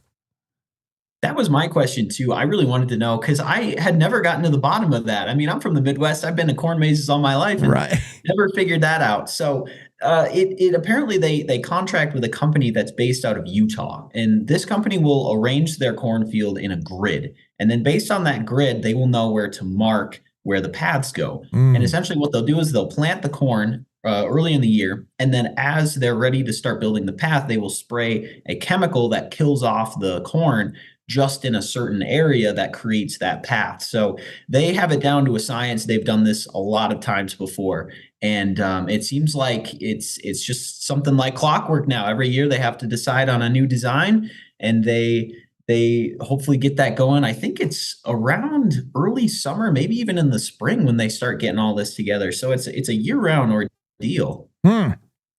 That's pretty neat. Jackson Walker highlighting the Ellis Harvest Home Corn Maze. It's become a Lingle tradition around this time of year, Halloween. Also a tradition around this time of year, hunters getting out of field doing their thing, and barbers twiddling their thumbs back at the barber shop while all these guys are out getting hairy. Is this really a deal? Barbers kind of bored during this time. It is. It absolutely is. Yeah. And I was a little surprised to hear this, honestly. I didn't expect that this would be such a significant trend, but I actually spoke to 4 different barbershop owners throughout the state that all confirmed that when the hunters go away, they take their business with them, because as you can imagine, we've got these hunters out here. They want to grow out their hair, their beards. They want to stay warm while they're out there hunting. And they don't get haircuts for a long time. So when they do return, they bring a lot of business with them, and they get a lot of time to reconnect with their barbers. They get to share fun stories about hunting. They get to, revisit what's been going on in their world. And it sounds like a really fun kind of way to reunite after a long time apart. Pretty cool story, enlightening. It's one of those you read it and you're like, oh, yeah, that makes sense, but I never really thought about it. Do barbers get a break in Wyoming? Yes, it's right about now during hunting season. But when the guys come back, man, and they need to be presentable for the family so the kids aren't scared of them, their own kids, they need some time in the chair, I would imagine. Extra tune-up. And that was just some of the kind of barbershop gossip I got to be involved in while getting this story together. If you read the piece, you'll see that some of the barbers at Trujillo's, which is in Cheyenne here near the Capitol, they were arguing over how they would cut the governor's hair, Governor Mark Gordon. They said in the past they've actually gotten previous governors, staffers, all kinds of people that come from the Capitol. And they were debating, Trujillo's thinks they could do it best. Yeah. But we'll have to see. Maybe we could hold some kind of statewide competition. Who can get them the best cut? Yeah. Governor, you'll never have to pay for a haircut again. Just auction it off. But I did see that. They say, I know where he gets his haircut. We could do it better. Yeah, but he is rocking that just woke up look a lot of times, that bedhead look. I mean, that's popular. That's probably by design. Jackson, your two stories are a great, one of the positive things about how sometimes news can create news. And I don't think that was your intent, but when you highlighted Green River and the shelter there, they're discontinuing the animal gas chamber, feeling that it's maybe not the most humane way to dispatch pets, unwanted pets, or pets at end of life. I was surprised to learn there is still a gas chamber. I was surprised to learn that so many people think it's not the most humane way to euthanize pets. I don't know if, and I was surprised to see what they look like. I had this picture. They were so much bigger. It's just like a box. And then your story about the Green River being maybe one of the last gas chambers still in use of its kind in the United States prompted Evanston to say, all right, we're going to scrap ours too. Holy cow, these are big stories. I know. Yeah. And that is just what happens sometimes in news. And that's what's fun about covering the news. You know, people pay attention to it and they react. And these are serious topics that we're covering. So, yeah, as you mentioned, last week we talked about how Green River voted to disband the use of its animal gas chamber for euthanasia. I get that word wrong a lot. Yeah. But euthanasia is, and some people argued that it was really kind of inhumane to be putting animals in this position at the end of their lives, having this kind of stressful experience. They thought it could distress the animals. And so, they voted to disband it. And Cowboy State was following that story pretty closely.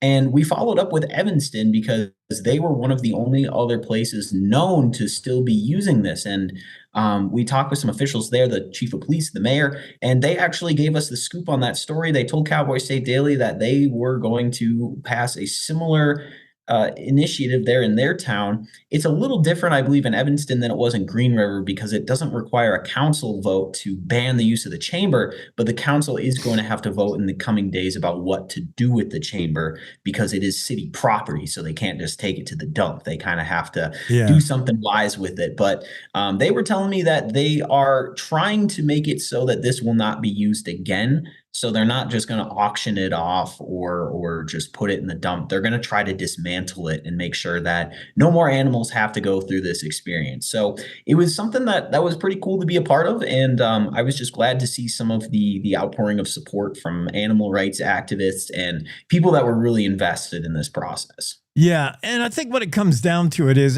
there's really no humane way to dispatch an animal. The whole thing is just so sad. Sometimes if it's end of life, but for, shelter overcrowding and just unwanted animals, it's just heart-wrenching. There's no good way to do it. And that, I think, when you talk to Mayor Kent Williams in Evanston, especially the police chief, Michael Vranich, they were kind of surprised.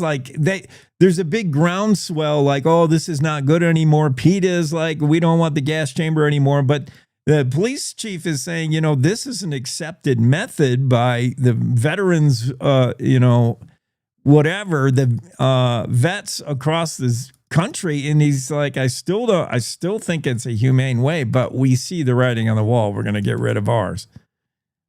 Yeah, yeah, and that was one of the reasons they continued to use this gas chamber because it had approval from this veterinary group. They said that it was acceptable to use CO2 and carbon monoxide as long as it was done in a way that was regulated and not causing the animal any distress at the end of their life. So they were arguing that there was really not a big enough reason previously to feel compelled to get rid of it, but obviously kind of this national building trend certainly pushing them towards making that decision.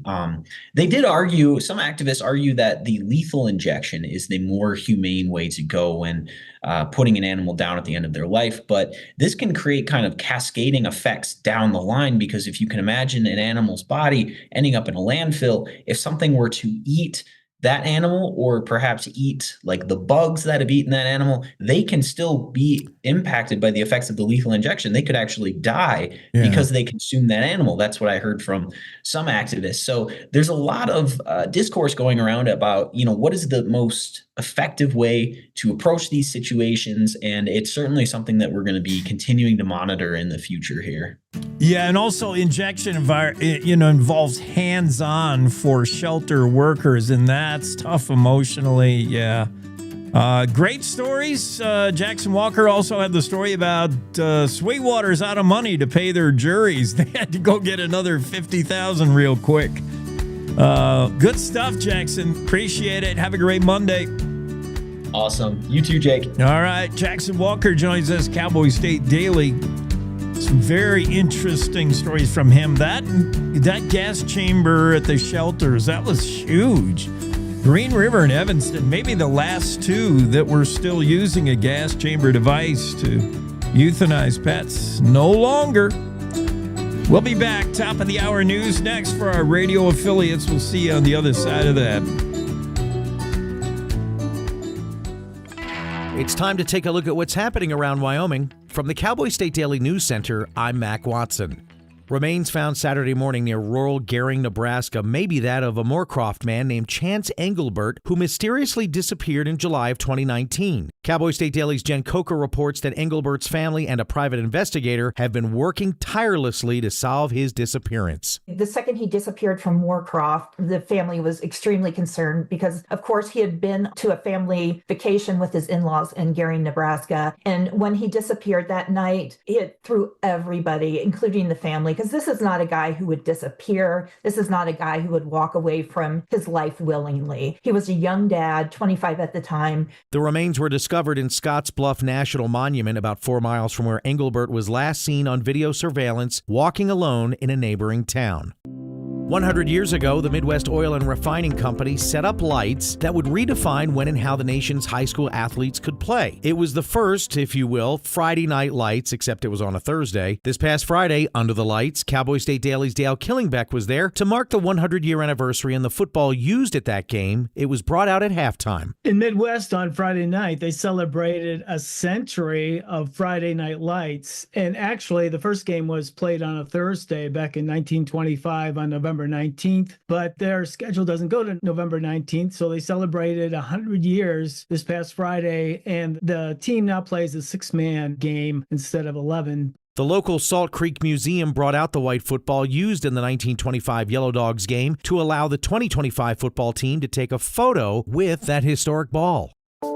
A new national report says that Americans are eating less sugar, thanks in part to weight loss drugs like Wegovy and Ozempic. But Cowboy State Daily's Renee Jean reports that Wyoming farmers are saying that's not the real reason those prices in the sugar beet market have plunged 33% year over year. Some countries subsidize sugar so much that it really kind of amounts to dumping. The cost of their sugar is so far below the cost to produce. It's anti-competitive, I'm told, by the Wyoming sugar beet growers, that it got worse under Biden's administration. He evidently wasn't calculating something correctly about that, and so he let in too much of this ultra low cost sugar. Wyoming Sugar Company CEO Mike Greer tells Cowboy State Daily that there's also a trend toward higher protein items, and so there is a decrease in the demand for sugar. I'll be back with more news right after this. The Wyoming way of life. There's nothing like it. And no financial partner like your local cooperative credit union to help you live life the way you want to. We help you save for a brighter future. Borrow for your dream home. Start your small business. We've got your finances, and you've got plans. The kids are back in school. Fall activities are happening everywhere. There's a lot on your plate. Let us help you afford life. Wyoming's credit unions are here to stay and here for you. A Laramie man who has faced medical hardships since a bone cancer diagnosis in 2002 wasn't about to let this year's antelope season pass him by. Cowboy State Daily's Mark Hines reports that even though Randy Savalina recently got a new prosthetic right leg, he wasn't going to let that stop him from hunting. In 2002, got diagnosed with really aggressive bone cancer, barely survived, lost most of one of his legs, and for years and years, he went with an internal prosthetic. In other words, the internal part of his leg, they basically replaced the bone with titanium, but outwardly it was just a leg. Well, a few years ago, started developing complications, nasty infections, and almost lost his life again, and they had to take his leg off about mid-thigh. So now he has like an actual external prosthetic. Even though Randy is still getting used to his new prosthetic, he and his wife went hunting, and they both harvested an antelope buck. When Hannah Kellerby was growing up in Cody, she never thought she'd realize her dream of being a film and television actor. Now, with 72 film and screen credits to her name, Cowboy State Daily's Wendy Core reports that now Hannah Barefoot is realizing a new dream, producing a feature film that she wrote in her own hometown. She is on her way, but she wants to set it in Cody. It's going to have all of these Cody sets using Wyoming people. It's really the culmination of a dream that she's had since she was a small child. And she wants all of us in Wyoming to be a part of it and to be able to contribute as well. Wyoming Christmas Carol is a story of a family fighting to hold on to their struggling Wyoming dude ranch in the face of mounting pressure from the IRS. And that's today's news. Get your free digital subscription to Wyoming's only statewide newspaper by hitting the daily newsletter button on cowboystatedaily.com. I'm Mac Watson for Cowboy State Daily. My mom and dad were traditional Asian parents. Now my father would go to work before I woke up in the morning, and then he would come home too tired to play with me.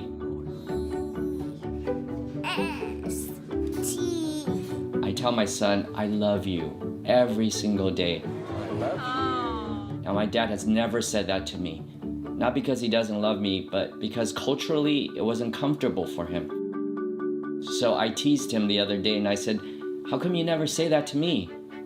And he said, you're too old now. Now that he's a grandfather, he says, I love you to my son every time he sees him. My advice to all the fathers out there, forget the material things, forget the cultural restrictions. They grow up way too fast for you to waste even a single precious minute or moment. Say bye-bye. Bye-bye.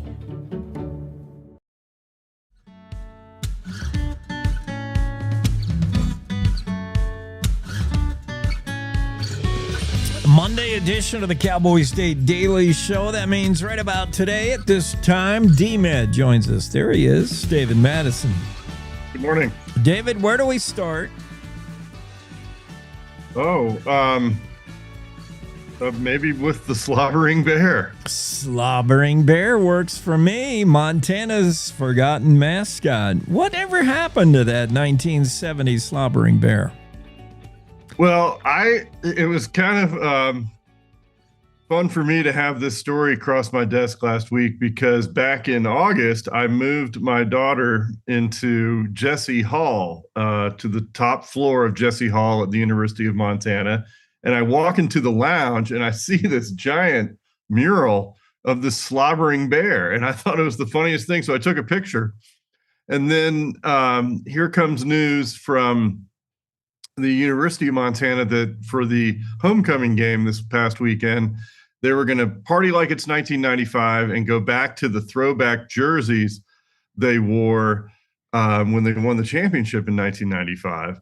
And this included a cartoon bear, what looks like Yogi Bear's strung out druggy brother or something. You know, I mean, he's got slobber, projecting from his mouth, and he looks like he's even having the best time of his life or the worst. And there was I had a really long conversation with their head of communications there at the football team, just about the backstory that those colors, Montana is mostly known for the maroon and silver color combination.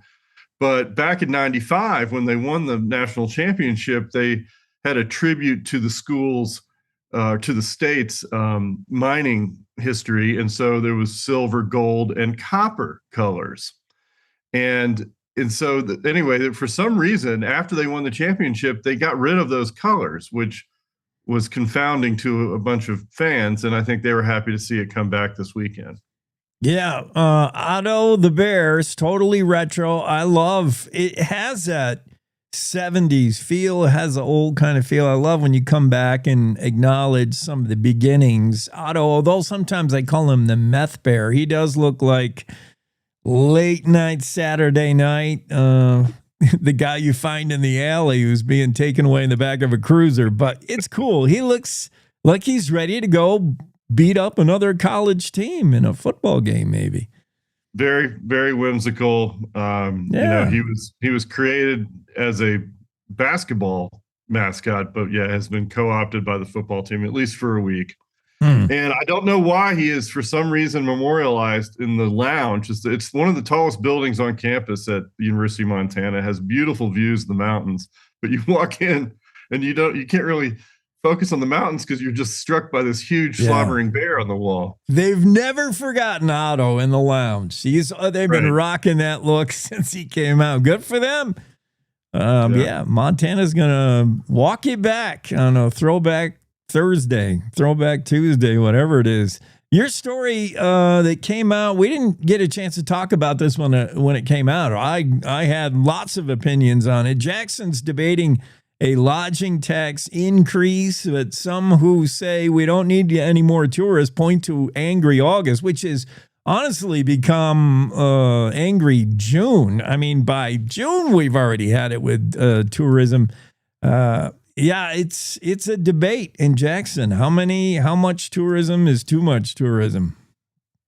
You know, it's a way more complicated picture, of course, than just taking money and, from tax dollars and putting it into promotion to fill the streets with more tourists. There's certainly some of that going on, but I think what that reporting showed was it's this really delicate balance between maintaining the message that a community like Jackson wants to project to the world, that they want to maintain some kind of traffic, right? You don't want to get rid of tourism altogether, but you don't want to have these just infuriating traffic jams and trampled to death parks and trails and, all of the frustration that goes on when things are loved to death. And so what you heard there at that joint meeting last Monday was the town council and the county commission really trying to parse that, where are our priorities? Should we definitely need to tax tourism. We need to make sure that the visitors are helping to pay for the infrastructure that they're stressing. And we need to make sure we don't totally cut off communication with the outside world. So others in the, influencer world, the web world, are defining our story instead of us Jackson having control of that. But what I heard some strong support for directing more money to things like buses, trails, even affordable housing, I imagine would be there, in order to maintain a livable community so you can have workers living more locally. Yeah, I mean, Jackson is really near the top of the list of American destinations that are facing this kind of stress. Yeah, and tourism is up, across all resort towns, Rocky Mountain towns. Tourism's up everywhere there's tourism. And you wonder, do you even have to build a better mousetrap to catch mice? I mean, they're going to come no matter what. The positive side of this lodging tax is it's pointed at the victim correctly, if I can say the victim, like you are actually taxing the tourists for the most part. That's who's got a head and a bed, and that's who's lodging. So it's well-targeted tax. I get that. Also, Jackson went to bat. Teton County went to bat at the state level to get some of the formula changed, so not as much of that money that's derived from the tax has to go, mandatory to go towards promoting Jackson. Some of it can go to mitigating the impacts of tourism, which you talked about, the bus system. Can we, move the money to affordable? The things that tourism does that are on the downside, can we fix those with the tax? And you can, to a greater degree than you used to be able to. And then the argument that, look, these tourists, if they don't come here, they're going to go to Vail. They're going to go somewhere else. It's a lost opportunity. At least we can couch the message in a way that this is the kind of tourist we're looking for. We're looking for this kind of tourism, sustainable, or we want this kind of tourist. That's something that Travel and Tourism Board says they can do if they're spending the money. So reasons to have a lodging tax, reasons to increase it. I think they decided not to, David. Did you notice if they've done a vote or where they are with that? No, they didn't. No, it was not. The idea was it needs to go to the voters. Yeah. Okay. And so it's not going on this November ballot. Could it go on the 2026? I think it could go on the 2026 still. That's still open. There was a big pitch made by one of the representatives there who said, hey, look, we just got a raise last year, I think. They just increased it. Let's hold off and go for this in 2028 and have unrestricted sales tax is what I think I heard. It's a pretty complicated issue, but what I think I heard was that one option would be, let's wait till 2028. We can get a bigger bump and we can direct all of that money towards infrastructure stuff. Tell me about this tech startup that's looking to clean up some old uranium deposits or old uranium mining. Uranium in situ, in the ground. Can it be radioactive? Like, do we need to clean some of these sites up? Well, the old style of mining, just open pit and shaft mining, really exposed workers to the dust and to the radioactive parts of uranium. And there's a really awful legacy of health problems that continues today. There's 15,000 some sites spread across the American West that are a legacy to when, the priority was to get as much uranium out of the ground in order to win the Cold War. And, those that suffered were the miners and their families and the communities and those that lived near these sites. And so I talked to a couple of folks, one that had been exposed as a kid in Jeffrey City and saw his friends and family suffer from this. And then a member of the Northern Arapaho tribe who's had to deal with this uranium mill site that's on the reservation. And so I ran the news by them and said, hey, well, what's your response to news out of Casper that there's a company now that was just licensed, got a first of its kind license from the NRC because it has such promising technology to take mine waste that's still there, blowing in the air, sending contamination, to the surrounding communities.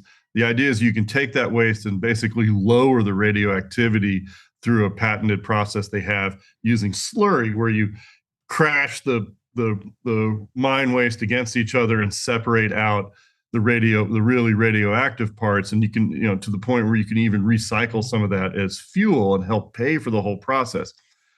There's definitely some skepticism. Is it too good to be true kind of attitude towards this? But Cynthia Lummis and Mark Kelly got together. So we have here in this time of political division, here is a moment of bipartisan success, according to those involved. And they got this license through by working with the NRC. And 15,000 sites. If this technology is what they say it is, then hey, it's a Casper company doing the work. There's a lot of Wyoming jobs there, and ultimately, it's kind of a win-win.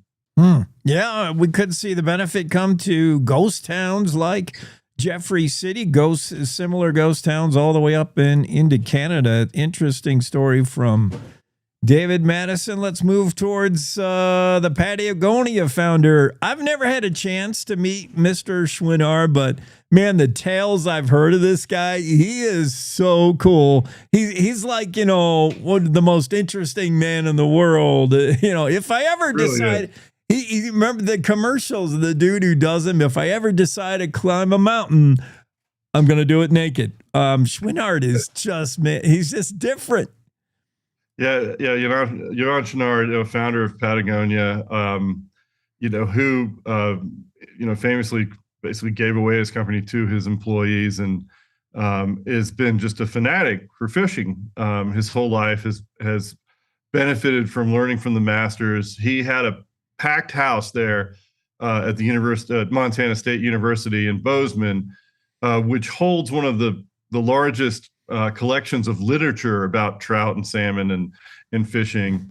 And so it was the appropriate place to launch this book about, simplicity, about how it's possible to fish the world with a single fly pattern in different sizes, because it's really all about the presentation and the technique and the focus and the understanding of your environment and the ecology that goes into the fish that you're trying to catch. And so it was fun to see the enthusiasm of my community and how much they were into this story. He was there with Craig Matthews, who's kind of the dean of fly fishing in Yellowstone.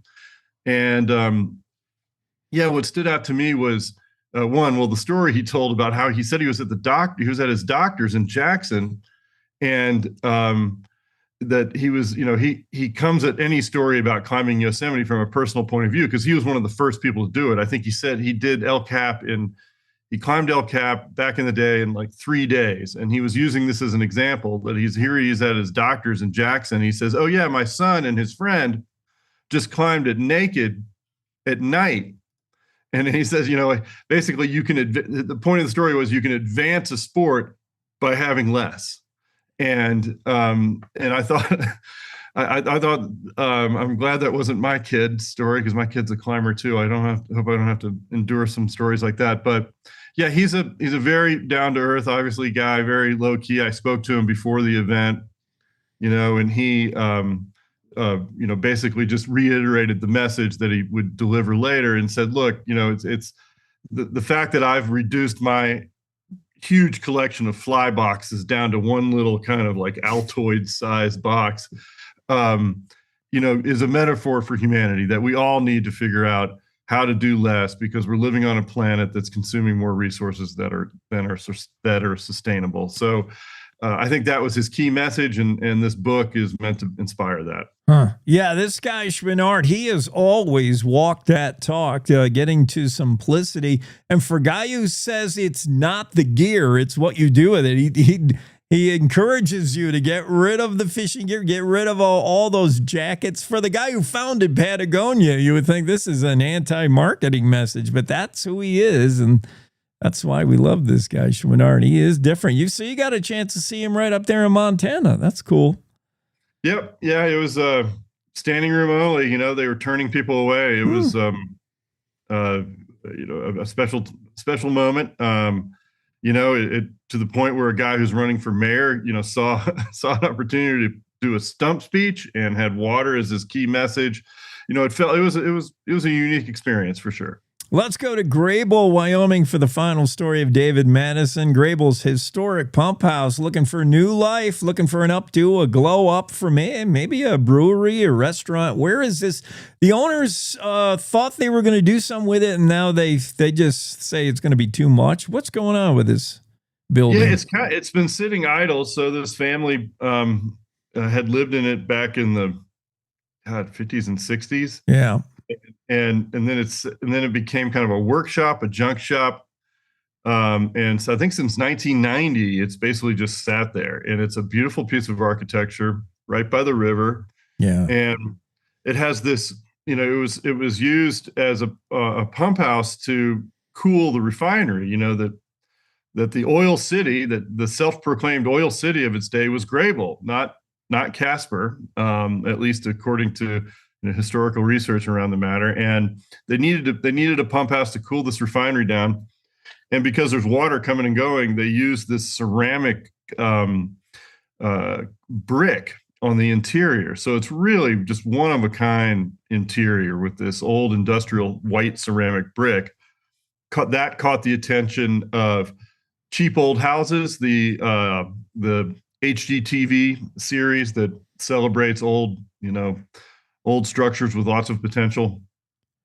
And so that caught the attention, that it kind of got in the spotlight from that. And in speaking to the son of the owner, who's inherited this property, it's just too much for him to take on. He lives out of state in Michigan, and he and the realtor both had that same enthusiasm. Like, it would be ideal if some restaurant or some other entrepreneur or someone who just wants a really unique home too. I can envision a high ceilinged flat there by the river. So we'll check back in. Let's see if ground breaks on that. We'll have to do another story. Yeah, the topic of a brewery keeps coming up because what town doesn't need another bar? Come on. But yeah, this building looks cool in itself. Like, it shouldn't go to waste. It shouldn't go to nothing. Somebody should get on this and repurpose it and give it its next life. Cool looking building. The pump house in Grable, right along the shores of the Bighorn River. Well, that's some pretty cool stuff, D-Man. I like it. Okay, got to get to work on this week. Okay. Thanks. Have a great Monday. Bye-bye. David Madison's story about the Grables historic pump house, looking for a life after, maybe a restaurant, a brewery, or just somebody's home. It's a cool looking building. Patagonia's founder, Chouinard, is a different dude, man. He's stripping down, always trying to get down to the basics. One fly, one fishing rod, one jacket. Patagonia's founder up there speaking of Montana State the other day. And then how about Montana bringing back the old slobbering bear mascot? I love it. Forgotten? No, maybe a little bit, but the 1970s logo, Otto the slobbering bear, is back in Montana. A Wyoming tech startup looking to clean up uranium sites. This could have big implications for ghost towns like Jeffrey City and many others. And lodging tax increase. Should we tax lodgers more in Jackson Hole in order to attract more lodgers? Some say we got enough already. These stories and more from David Madison on the Cowboy State Daily Show with Jake. Coming back with This Day in History next. Wyoming is a big state. There's so much ground to cover, so many stories to tell. But the Cowboy State Daily News team is up to the challenge. I'm Wendy Core, host of Cowboy State Daily Video News. Whether it's politics in Cheyenne, energy issues in the Powder River Basin, or grizzlies in Yellowstone, our talented crew of experienced journalists are out there finding and telling the stories that matter. What's the best restaurant in DuBois? Renee Jean checks it out. What's the most recent Supreme Court decision mean to our everyday lives? Claire McFarland explains. How is the upcoming elk hunting season shaping up? Mark Hines lets us know. Every day, I talk to the reporters who are covering the topics, issues, and people that are important to Wyomingites, and in our daily newscast, I bring you those stories. Tune into the Cowboy State Daily Video Newscast every morning, only on CowboyStateDaily.com. This is the Cowboy State Daily Radio Network. Mom, I got it. What are you doing in there? I got stuff. Are you a dog? I wouldn't do that. Have you seen the pliers? Where'd you find those? It's not your birthday. Sorry. Bye, Grandpa. Bye, Grandpa. Take care of yourself. What are you doing? What are you looking for?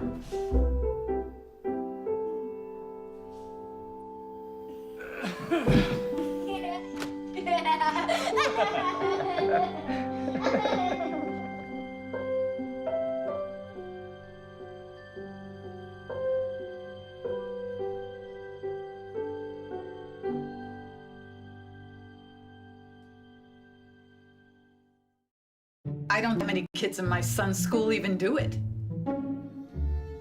He makes fun of his friend who vapes. He would never try it. She's into soccer. She's on the honor roll. She's just not the type. No way. No way. No way. My kid would never vape. Get your head out of the cloud. Today, nearly 8,000 kids will start vaping. Maybe even yours. Learn about the dangers at talkaboutvaping.org.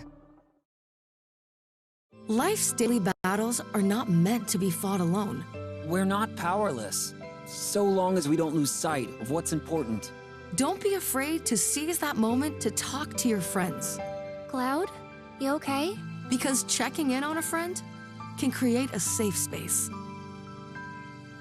The first step on our new journey. You coming? Reach out to a friend about their mental health. Seize the awkward. It's totally worth it.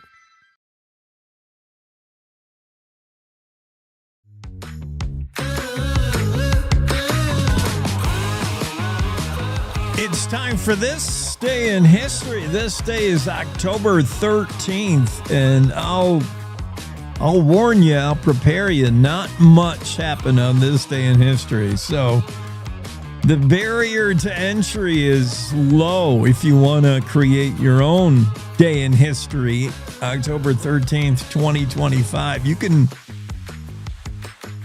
can yawn and scratch your butt, and you might make this day in history in Wyoming. Not hardly anything happened. I mean, take note of the items that happened this day in history. The first one from 1849. Of all the October 13th that have happened, dating back to whenever we started writing stuff down, 1849, Colonel D.D. Mitchell, who, by the way, was superintendent of Indian Affairs, wrote to his department heads advising that a Grand Council at Fort Laramie ought to or should take place in order to encourage the Indians to enter into a peace treaty. So Colonel Mitchell saw it coming. Back in 1849, what would eventually be Wyoming's Indian Wars of 1860s and 70s, leading up to Battle of Little Bighorn, all that stuff. 1849, Colonel Mitchell saw it coming. He said, we ought to get a Grand Council going at Fort Laramie, invite the Indians and talk peace, pass that peace pipe around, because they're not happy. On this day in 1869, Fort Sanders, Wyoming, harvested 300 bushels of turnips.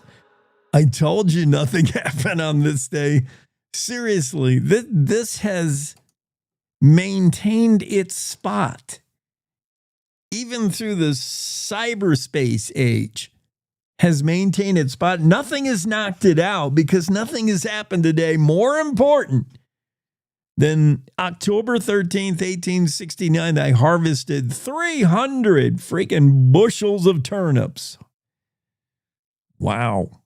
Turnips, why turnips, you may ask? Turnips are useful because they're easily grown in this climate. And they have a dual purpose of being human consumption, human edible, but also livestock. When you can't put up enough hay, turnips are sometimes handy to feed livestock over the winter. So maybe that's why. But boy, news that 300 bushels of turnips were harvested in Fort Sanders, 1869 is, are we still going to be talking about it in another 100 years? 1889, grand jury is dismissed after failing to find anyone to charge with the murders of Ella Watson and Jim Averill. Ooh, I need to learn more about that. Unsolved mysteries, unsolved murders. Ella Watson, James Averill.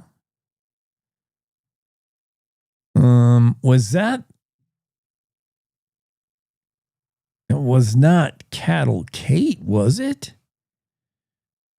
Ooh, maybe. Ella Watson became known as Cattle Kate, the outlaw of the old. Oh, all right, it was. So a grand jury dismissed, not finding any evidence against Ella and Jim, and maybe that's what led to her eventual lynching. Is they couldn't get anything done in the courtroom, so they went right to lynching. Interesting. I have to look more into that because obviously Cattle Kate was hung. She was the only or the last woman to be hung in Wyoming. Cattle Kate, Ella Watson.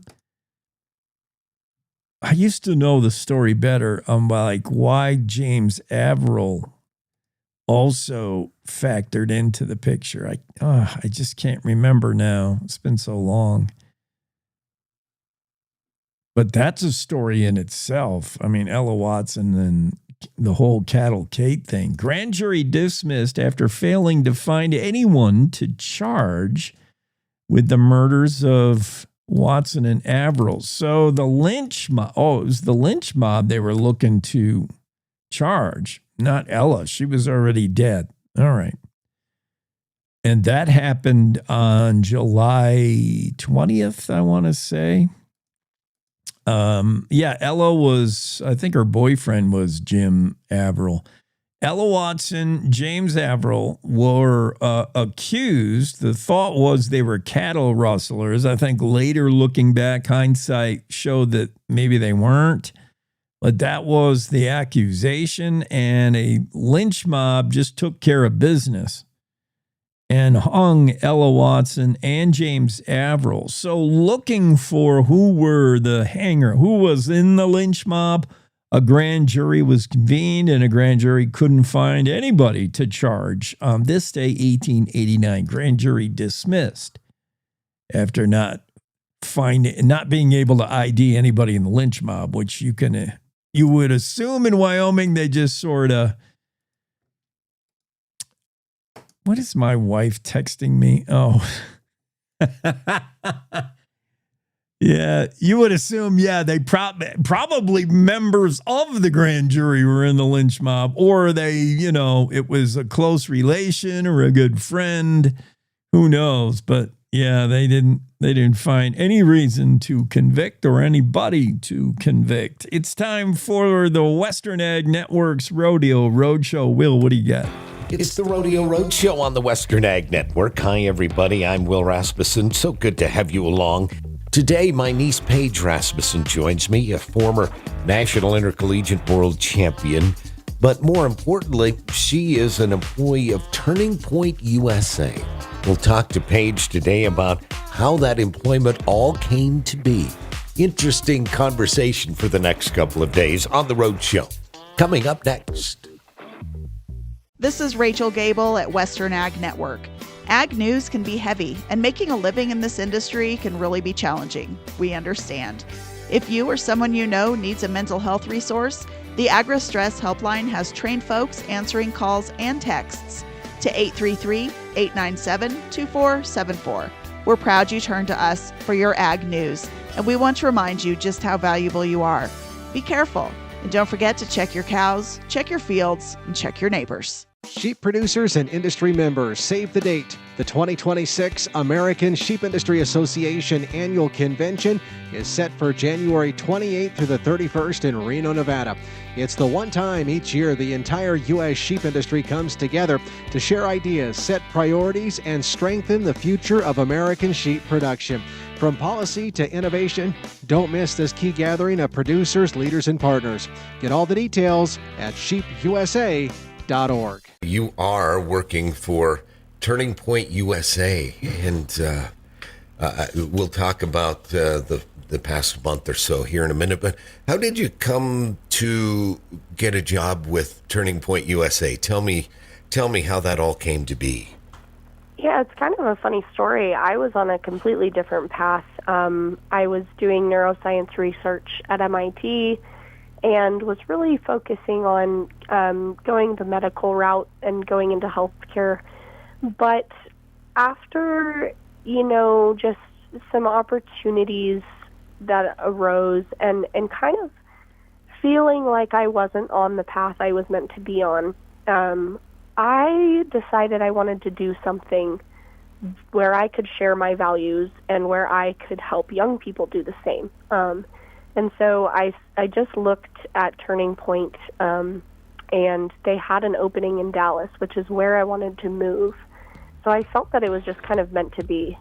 And so I applied and I got the job, and it's just been, the most amazing past couple of months with them. In the coming days, we'll talk to Paige more about the day she found out of Charlie Kirk's assassination and attending the service in Phoenix, Arizona. On the Rodeo Roadshow, I'm Will Rasmussen on the Western Ag Network.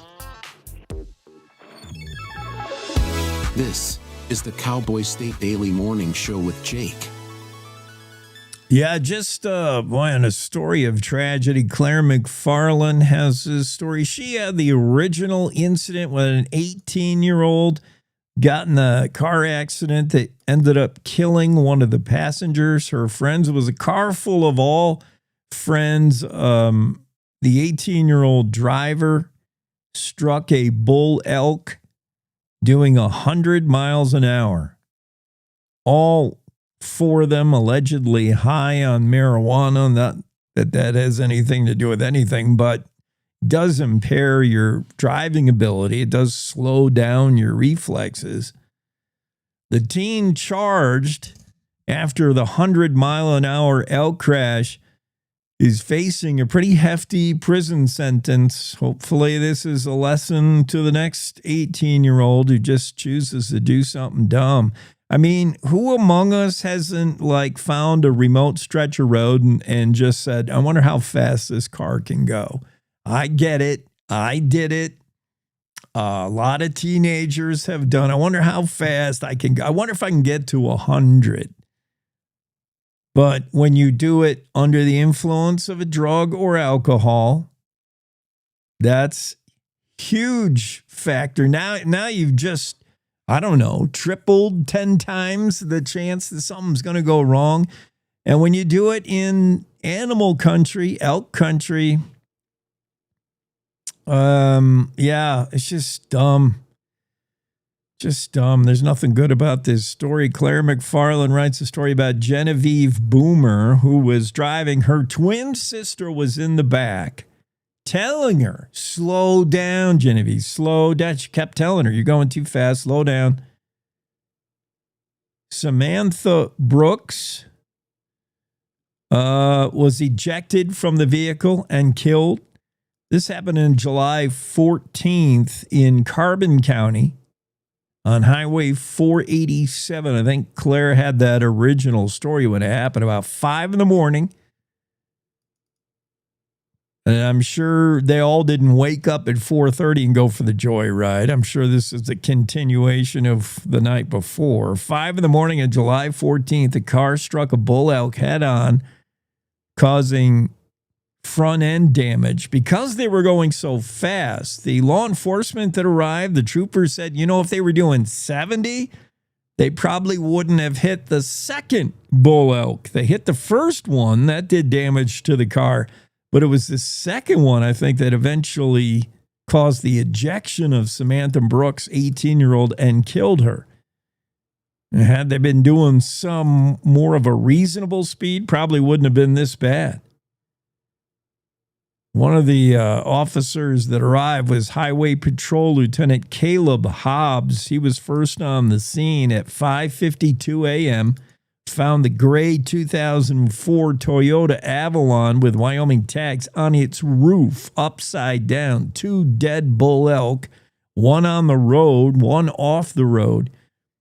And Samantha ejected from the vehicle, Samantha Brooks. Hobbs immediately started performing CPR. He was joined by somebody else, but they could not resuscitate Samantha Brooks. Actually, it was Samantha who had the twin sister. Sorry, Samantha, the victim's twin sister, was in the back. She was the one urging the driver to please slow down, slow down. Boomer was driving the car. There was another passenger, Samantha, her twin sister, Hannah, and a fourth member in the vehicle. All were injured, but nobody to the degree of fatality that Samantha Brooks suffered. Estimated that the car was going about 101 miles an hour. The vehicle occupants, the survivors, confirmed the speed. And Genevieve Boomer is looking at up to 20 years in prison. Carbon County Attorney Sarah Chavez Harkin charged Boomer on July 30th with one count of aggravated vehicular homicide punishable by up to 20 years in prison. Boomer also faces one count of reckless driving and one count of speeding 101 miles an hour in a 70-mile-an-hour zone. Again, where you're doing, if a straight stretch of highway where the posted limit is 70, doing some dumb teenage thing like driving 100, many of us have done that. Not the smartest decision in the world. But when you do it high under the influence of marijuana, which is the alleged case of all of them, they had all been smoking. They found marijuana in the vehicle when they came upon it. Yeah, it's just tragic. That happened. Casper woman is the 18-year-old. Happened outside of Saratoga back in July over the summer. Two stories we'll get to in a moment. War has broke out. Not Ukraine, Russia, not West Bank, not Gaza, Israel versus Hamas. A whole new war that no one's even taken notice other than those in it. War broke out. And then the day the music died, it's coming. MTV announced no more music videos. We'll talk about those stories when we come back on the Cowboy State Daily Network. Back in a moment. Tired of the same old Saturday snooze fest? Wake up with your buddy Bags, John Baggett, on Cowboy State Daily Radio, where the coffee's strong, the opinions are stronger, and absolutely nothing is off limits, except maybe fashion advice from Bags. Trust us. From 6 to 10 a.m., we're talking rodeos and radios, teachers and preachers, UFOs and barbecues. 1 minute it's serious journalism, the next it's, did he just say that on air? Yes, he did. We chat with movers, shakers, and occasional fakers. We call out scammers, celebrate winners, and sometimes talk to people who swear they've seen Bigfoot buying tacos. Join the madness. Text, call, or email your thoughts, rants, and snack recommendations to 307-278-9598 or wyomingbags307@gmail.com. Catch the chaos live on cowboystatedaily.com, YouTube, Facebook Live, or X, or binge the archives later when you're pretending to work. Cowboy State Daily Radio with John Baggett, where curiosity meets cowboy coffee. See you Saturday morning. You're listening to the Cowboy State Daily Radio Network. Who can you turn to for news you can trust? Your local TV and radio broadcasters. You trust us to keep you safe during times of crisis and to deliver the weather, sports, and entertainment you rely on every day. We bring you the facts you need to make decisions that matter. And as misinformation floods social media, you can trust your local stations to deliver the truth. Text TV to 52886 and tell Congress you rely on your local stations for trusted news. You handle the healthcare, we'll handle the marketing. In need of a spark for marketing your medical practice? Loom Studio provides creative and strategic healthcare marketing that illuminates the path to bigger and better experiences for your business and your patients. We specialize in branding and design, social media, website design, SEO and SEM, not to mention content creation, public and media relations, and marketing metrics to ensure you're getting results.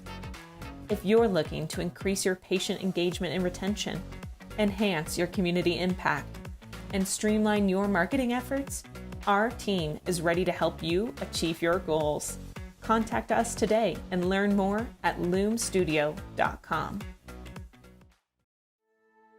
We come from a long line of farmers, and there's a sense of pride, but there's also a significant amount of pressure. Farmers have to take care of their physical and their mental health, because what's a farm without a farmer? Watching the sun come up, that's my time. I can have a cup of coffee, and every day's a new opportunity. That's cool. Your hand's gotten so cute. Yay! Don't forget to check in on yourself. Love, your mind.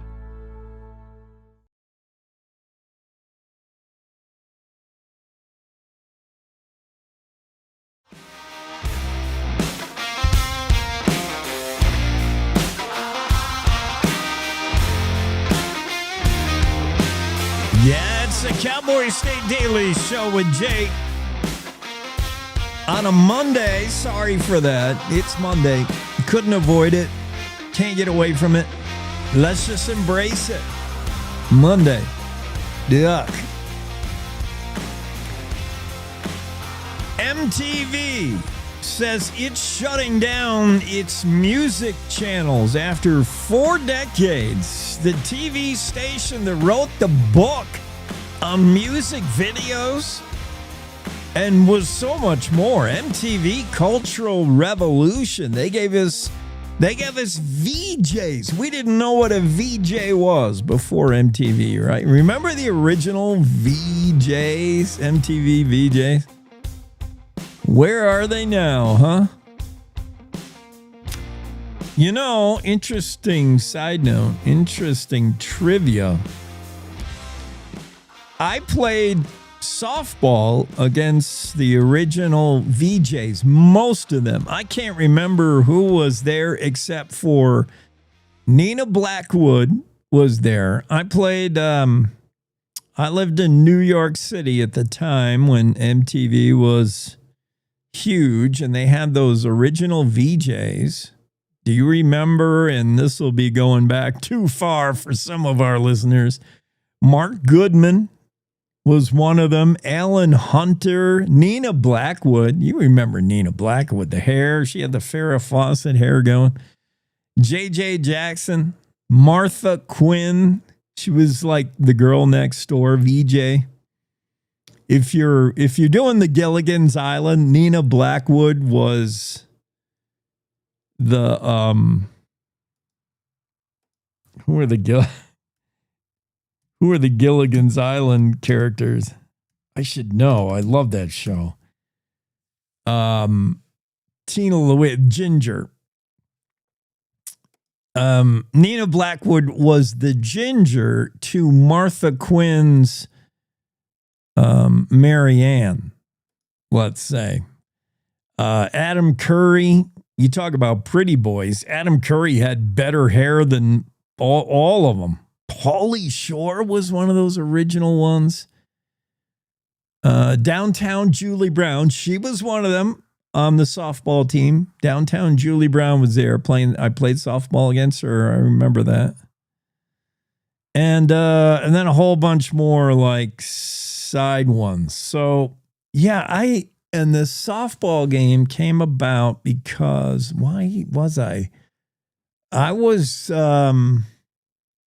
I played on MTV's side, not against them. And we played, for some reason, we played somebody. This is a big celebrity game in Central Park in Manhattan back in 19-something.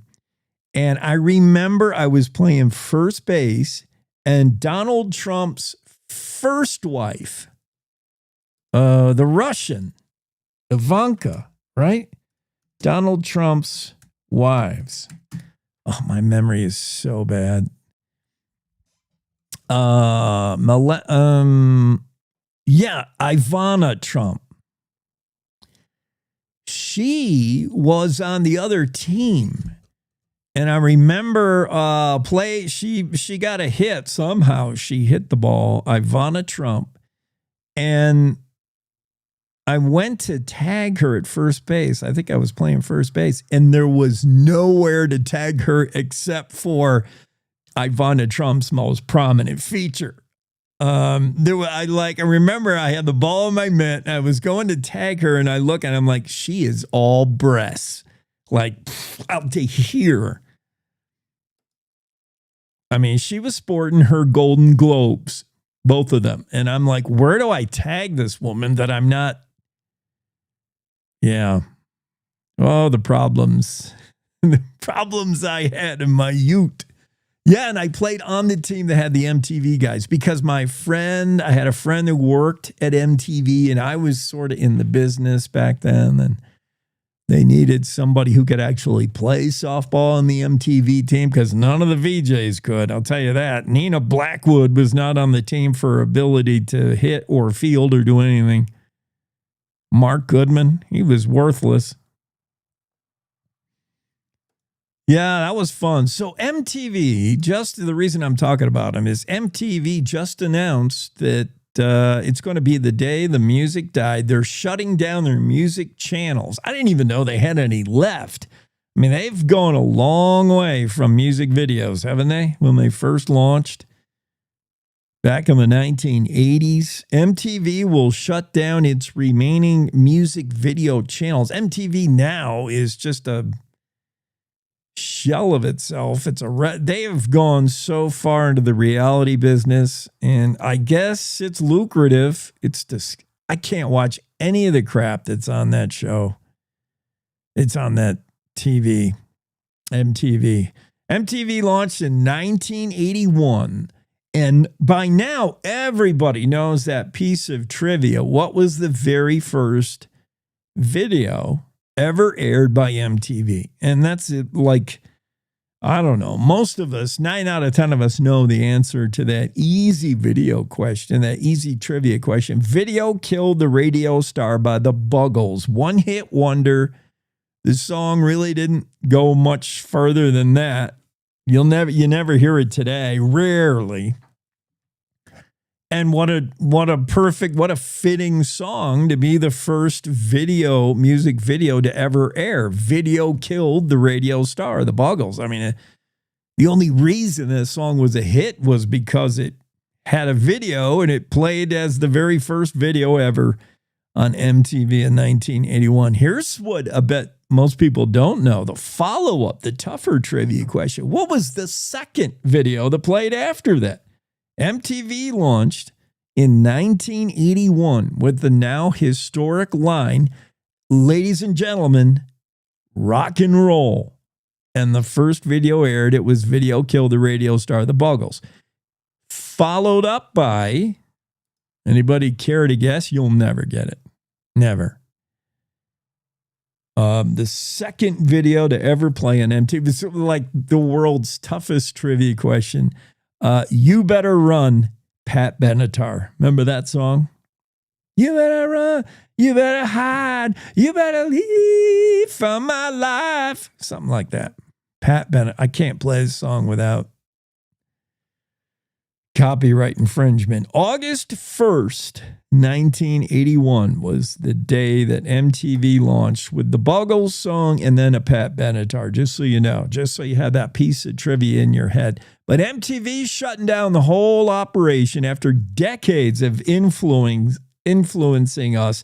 MTV was the TikTok of its day. Every kid to be different from their parents, that's where we went to be cool. MTV no longer cool. Remember Headbangers Ball? All those things. MTV was irreverent. It was different. It was the YouTube TikTok of its day, the social. That's where the music videos play. Today's day and age, you don't need MTV. The new TV is internet. MTV no longer relevant in the music business anyway, and they're going to shut down all their music video channels by December 31st, 2025.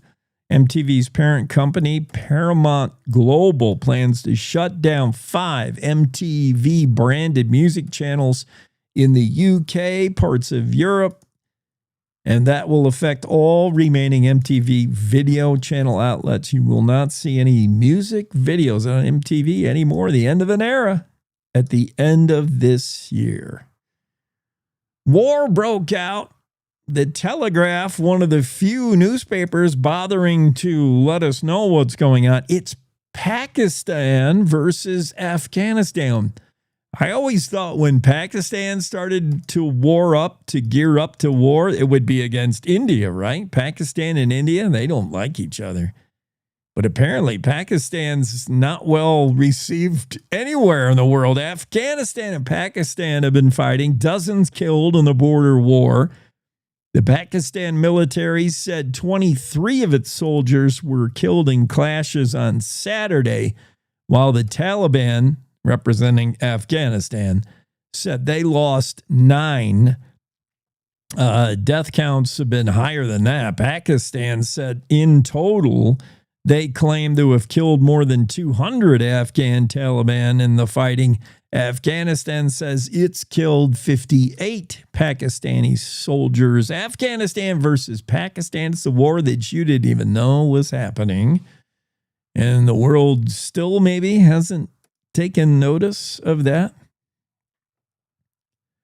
Coming up soon in the show, we have special guests. We have our Dale Killingback, Cowboy State Daily journalist, will be joining us on the show. He's got a lot of really interesting stories. I can't wait for Dale to get on. He's got a lot of good stuff. We're going to dig deep into Killingback stories. Also, David Elliott will be here, and I'm super excited for this interview. David Elliott is the author of a new book. It'll be out tomorrow called Artificially Intelligent. The Canadian scholar is pretty well versed on all things AI. He's going to tell us why we shouldn't fear it. Good luck with that, because I'm scared of AI, David. And he's going to tell us about so much more. ChatGPT, AI, artificial intelligence. Elliott's the expert on it. And his new book tomorrow. He'll be on the show momentarily. Meanwhile, that's all the time we got for this hour. Top of the hour news break for our radio affiliates. See you on the other side of that. And thank you for spending your Monday with the Cowboy State Daily Radio Network.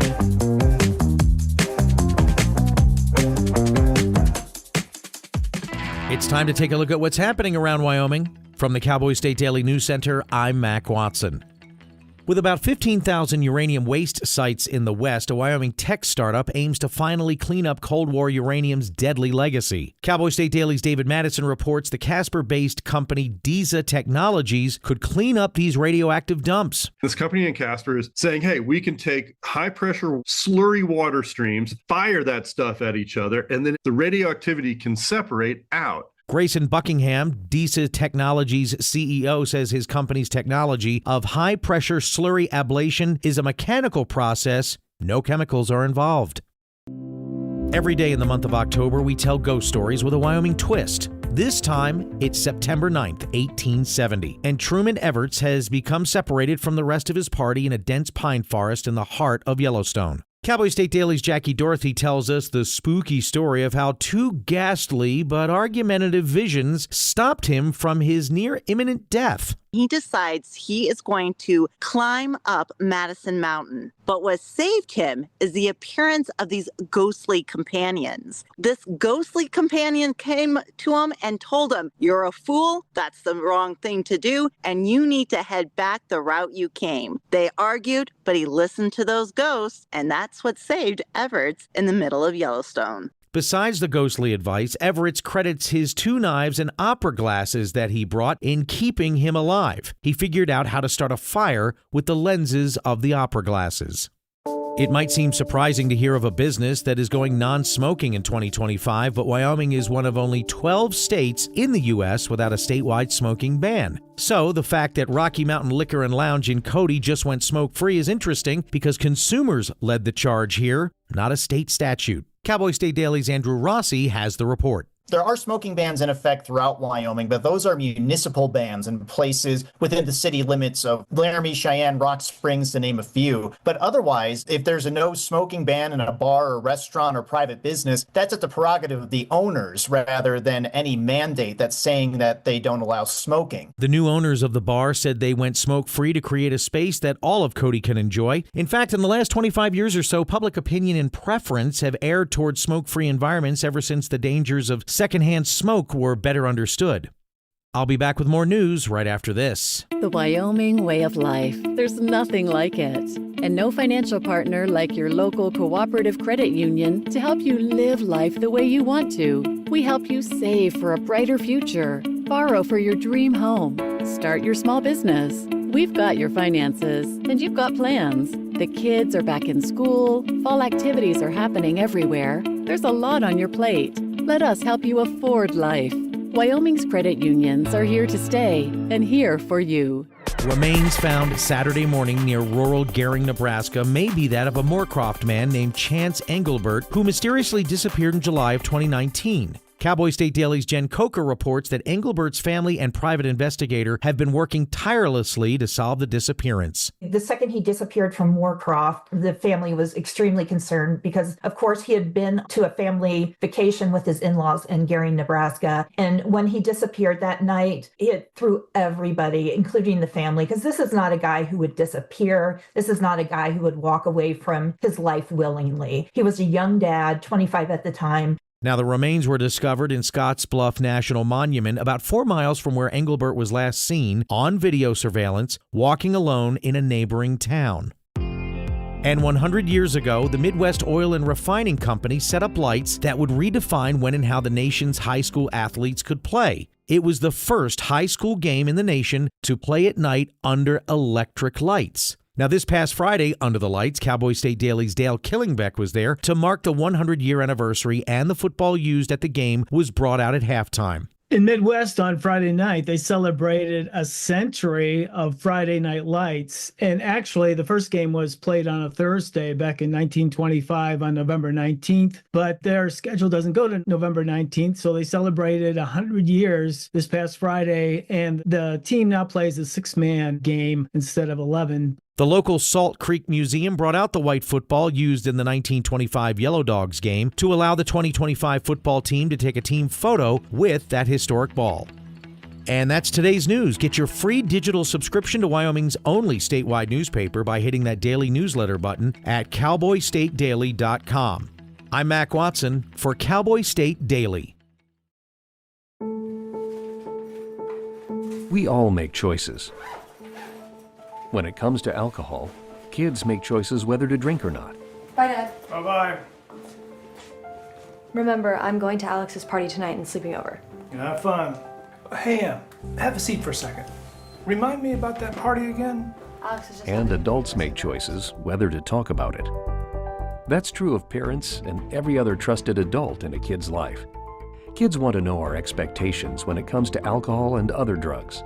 They want guidance and honest answers to their questions. And it makes a difference when the message is consistent and part of everyday conversations. So talk with your kids and help lead them on a positive path. Because when you talk, they hear you. For more information about talking with your kids about underage use of alcohol and other drugs, visit underagedrinking.samhsa.gov.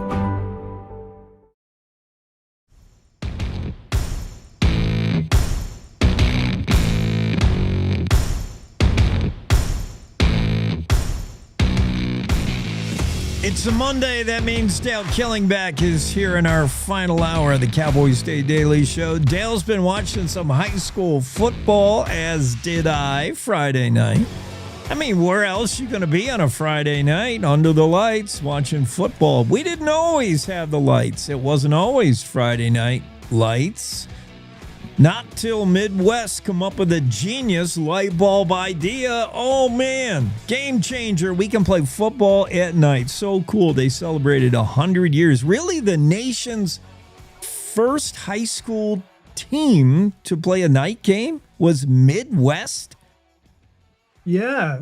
Little Midwest, except it wasn't so little back then. I guess they had like 17,000 people back in the day, and they had a lot of money from the Midwest Oil Company to be able to put up the lights, I guess, on the derricks and play some football for the first time, a full game. Apparently, there's a town in Pennsylvania that played only like 5 or 10 minutes or something under the lights earlier than that, but they're the first team that played a full game under the lights. in 1925, November 19th, 1925. Yeah. And by the way, that game in Pennsylvania that began with 5 straight interceptions because nobody could see the ball. I don't even know who I'm throwing to. The lights were so dim. They said, all right, enough of this. No, I'm just kidding. But yeah, Midwest, how cool. I mean, and this is a community, honestly, that's just barely hanging on. The only reason I've been to Midwest is to fuel up. They got the cheapest diesel in the state, usually. Midwest is tiny, and they're down to 6-man, 1A football. I mean, after that, it's over. And Midwest did get beat in that game. Did you stick around for the whole thing, Dale? They lost. No, I actually had to head out after halftime to start writing my story. Yeah. So the athletic director sent me this final score. But they did. It looked like they came back, in the second half a little bit. They made it more competitive, so good for them. It's so cool to honor traditions and honor that very first game. I don't know how they thought to keep the football. Midwest coach Joe Campbell, I would love to reach out to him and talk to him about the team, but they had the original football there. I'm looking at the photos of it. Did you find out by any chance like how they would come by still having the ball? No, I don't know. And I should have called the museum because they keep it in the museum there. So apparently somebody knew that, hey, this is going to be important in the future. Yeah. Preserve this thing. So yeah. So it was really cool to see that ball, and I'm sure it was cool for the players, to be able to do that. They did a little shot that kind of mimicked the photo that was from back in 1925. Nice. Well, they honor in history in Midwest, and the first game played under the lights. So cool. Friday Night Lights began in Midwest, Wyoming. So I know Texas likes to crow about their high school football scene, but we invented the night game. Wyoming history also, 1969. Tell me about the wall of water that almost took out Wheatland. Yeah, to me, it's an interesting story because there is this reservoir in Wheatland. I went there this past week, and it's not a super big reservoir, but back in the day, there was this like tower, and there was a gangplank that went to it. And early one morning in July, this woman, I think she was one of the first to recognize it. She's in bed, and she looks out the window, and there's hail bales floating by. And then ranchers that are up early see all this water all of a sudden coming over their fields. So what happened was that this reservoir outlet breached, or somebody threw some dynamite down the tower hole that controlled the outlet and blew it up. That's the two theories. And what's interesting is that neither of them, the theory about it being breached, there was an official that was at the dam and at the outlet just the night before, and there was no water coming out that had any kind of cloudy dirt or anything in it. So that's a sign that it wasn't breached. And then you get to the dynamite theory, and,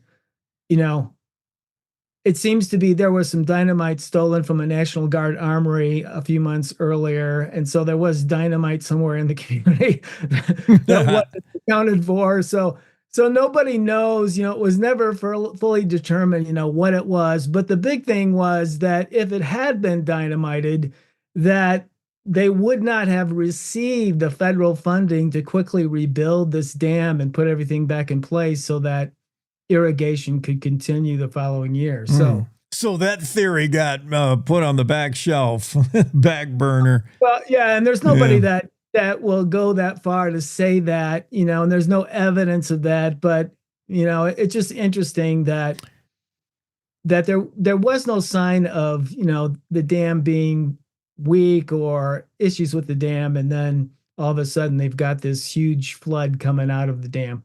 Yeah. Is it coincidental that the newspaper of the day headlines were devastating flood in Wheatland and the missing case of dynamite? 1969.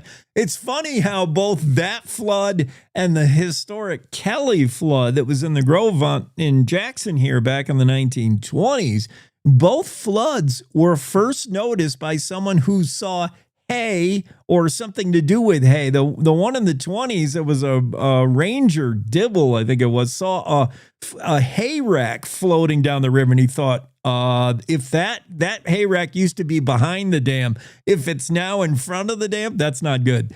And that was his tip-off to warn everybody there may be a dam breaking in a flood. Yeah, there was another cool story out of that about this pilot that landed apparently in a cornfield, got out, warned the family that the flood was coming, and then took off just before the flood waters hit the field. So that's a pretty cool story. Yeah. Well, who do you call when you got to clean up a messy crime scene? I never really thought about this, but what's behind that yellow tape is sometimes a gruesome crime scene involving blood. And who do you get to clean up the carpets? I never would have thought there'd be somebody who's on your Rolodex, on your speed dial, if you're law enforcement, and saying, ooh, we need to clean up this bloody living room.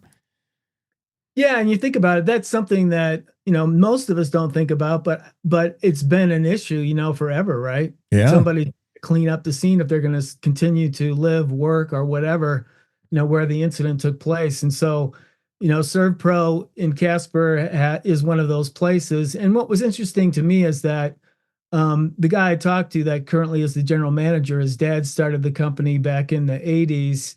And he started doing that. They started doing that because there was a need in Casper. There was nobody else that was doing it. And so he just started doing it out of, just basically the need the community had. So yeah, they talked about how, they have to meet all these different standards involving bloodborne pathogens, and just the psychological component of that is really heavy, as you can imagine, having to go in and clean up some of these scenes.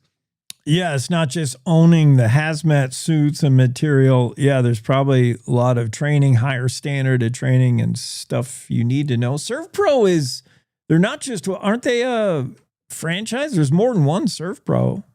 Yeah, they're a franchise from all over the country. They're a franchise. They do fire restoration, flood restoration work. Yeah. As well.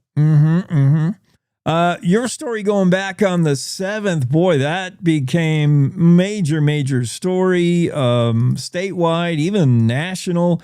Casper Turning Point leader, this 17-year-old, she's one of those students that she started a few clubs, but this is not the chess club we're talking about. Kylie Wall was interested in launching a TPU, a Turning Point USA chapter at her school, Natrona County. Principal was not too jazzed about it, Erin Wilson, and she says, you're infringing my free speech rights. If this was the chess club, there wouldn't be any controversy. Because it's Charlie Kirk, because it's Turning Point USA, that made the principal, Wilson, perhaps nervous. And then, this became a major story with Megan Degenfelder, superintendent of public instruction, coming to the defense of Kylie Wall, reminding school districts, hey, you're a school, but the amendment, the Constitution doesn't stop at the school doors. We also had Cassie Craven with an opinion piece today in the Cowboy State Daily defending Kylie Wall, saying, you go, girl. 17-year-old showing us what it means to read the Constitution, I guess. Yeah, so that story is not over. There was a meeting, apparently. I'm trying to connect with Kylie's parents and just to see where things stand currently. But there is a school board meeting tonight in Natrona County. I plan to be there. I'm sure there's going to probably be some comments. There was apparently an issue that with a couple of school board members that tried to be in the meeting on Friday. So I'm following up on that as we speak. Yeah, I would like to get more from Principal Wilson. I see his point. Like it's the third rail right now, and if you're doing Turning Point, you're Principal Wilson. You're thinking, man, that's the last thing I need is any kind of shoot and potential violence. Like he probably just does not want to go anywhere with the whole club. But there also is the free speech aspect. So I would love to hear more from Principal Wilson to see why he was encouraging that we got to be careful with this. And then I would like to know what teachers think it's okay to be tearing down the posters and stuff. That's not right. Yeah, and this club is not, from what I understand about the club, it's not a political club. It's a club that's about civics and government. Like one of the things Kylie told me is they might study the Constitution. So it's not something that, is about politics. It's just about learning government and civics and encouraging people to be, involved, basically. Yeah. All right, and then right across town is Kelly Walsh High School, and they had the incident with the J that was an L or the L that was the J. I mean, it wasn't very long that this letter was flipped and was wrong.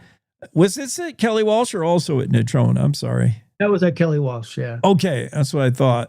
In Natrona County. Yeah, lust won't be buried. They really meant just won't be buried. It was all about acknowledgement of book banning week, or it's just a message gone wrong that for the little amount of time it was up, somebody got a photograph that's on the internet, and then all of a sudden there goes everything. Yeah, it just goes to show you the power of social media, right? Yeah. So this sign goes awry, somebody switches the J and it looks like an L, and so then it becomes lust instead of just. And so, it stirred up a little bit of a kerfluffle on social media, but was quickly, the school district tried to set us straight. So. What else was in the news? Yeah, this kid, the 19-year-old who accidentally shot his 16-year-old friend. Come on, you got to know that life is not a video game, man. And when you're both smoking marijuana and playing with guns, real guns, it has consequences. And it did here. The 19-year-old pleaded, he entered a plea deal for the shooting of the 16-year-old friend. Accidental, certainly, but just dumb move by teens. Bad idea. This happened back on February 12th. What does the plea deal mean? This 19-year-old is going to be looking at how many years in prison now? Well, the plea deal is that the cap that he'd be sentenced would be 16 years, according to the deal with the district attorney. But his attorney and him can argue for less time than that. It's a 20-year charge, involuntary manslaughter. So capped at 16 years, and I'm sure they're going to argue for less than that. And in court, before court took place last week, he had a letter that he wanted to give to his attorney, and it was probably, an apology letter to the parents and the family. They were going to save that for the sentencing, but you can think about, kids are just do not think, right? And You're right. All these kids had weapons. One apparently might have been stolen. All of them were loaded, and they're smoking dope, and they're messing around with weapons. Yeah. And it's just a terrible result. Bad combination for sure. Well, thank you, Dale. You have a great Monday. Appreciate your work out there on the Cowboy State Daily. You are welcome, sir. Have a great one. You too. Cowboy State Daily, 19-year-old makes a plea deal, max cap sentence of 20 years. He won't do more than 16 and likely less. Also, the flip letter at Kelly Walsh. That's an J, not an L. And the kerfluffle that made. Casper Turning Point leader says high school principal stifling free speech. The story of 17-year-old politically active Kylie Wall, and that's become a huge story. Maybe not over yet. Surf Pro in Casper is who they call when they need to clean up a messy crime scene. And Wyoming history archives the wall of water that almost devastated Wheatland in 1969. These stories all from Dale Killingback and more. Let's take a quick break. We'll be right back in here with David Elliott. I'm excited. After these. Welcome to The Jake Show on Cowboy State Daily. Wyoming's daily dose of raw, unfiltered, and occasionally uncomfortable truth. I don't do talking points, I do reality. No spin, no fluff, just Jake. Local issues, national nonsense, and zero BS. It's truth, sarcasm, and grit, shaken, not stirred. I just call it like I see it, and I see a lot of Let's just say I see a lot. From the capital to the county fair, if it matters to Wyoming, Jake's got something to say, and he's not asking permission. The West was built by people who weren't afraid to speak up. I'm just keeping the tradition alive. The Jake Show. Weekdays on CowboyStateDaily.com and wherever you get your dose of reality. Not for the easily rattled. Perfect for everyone else. This is the Cowboy State Daily Radio Network. Nestled between Casper Mountain and the North Platte River, you'll find the heart of Wyoming, with a bustling downtown centered around our outdoor haven. Casper is for adventurers, freedom seekers, and rule breakers who find beauty off the beaten path. So if touchable history, a vibrant community, and uninterrupted outdoor recreation define your travel itinerary, allow us to welcome you to the one and only Casper, Wyoming. Plan your trip at visitcasper.com. All right, look at you taking the stairs. Who are you? We're your lungs. We are proud of you for quitting smoking, but you still may be at risk for lung cancer. A routine cancer scan can detect it early when it's more curable. Good to know. Well, I gotta go somewhere. So do we. Listen to your lungs. Get a routine screening that could save your life. Talk to your doctor and learn more at savedbythescan.org. I think I finally found. Hey, how you doing? Hey, Mason. Hey, Mason. Got a new house. It's looking pretty cool so far. A place that I call home. I'm teaching Louise how to cook some lasagna. It only takes a spark to make a fire start.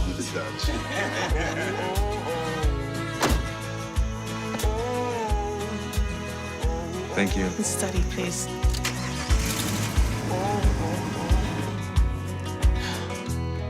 I think I finally found a place to make my own. A place that I call home. This place that I call home.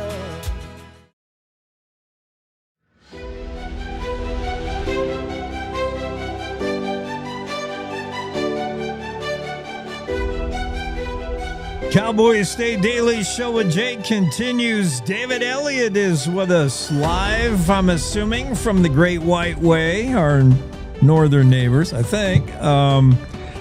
David, tell me you're not an Ottawa Senators fan, or this conversation is going to be over right now.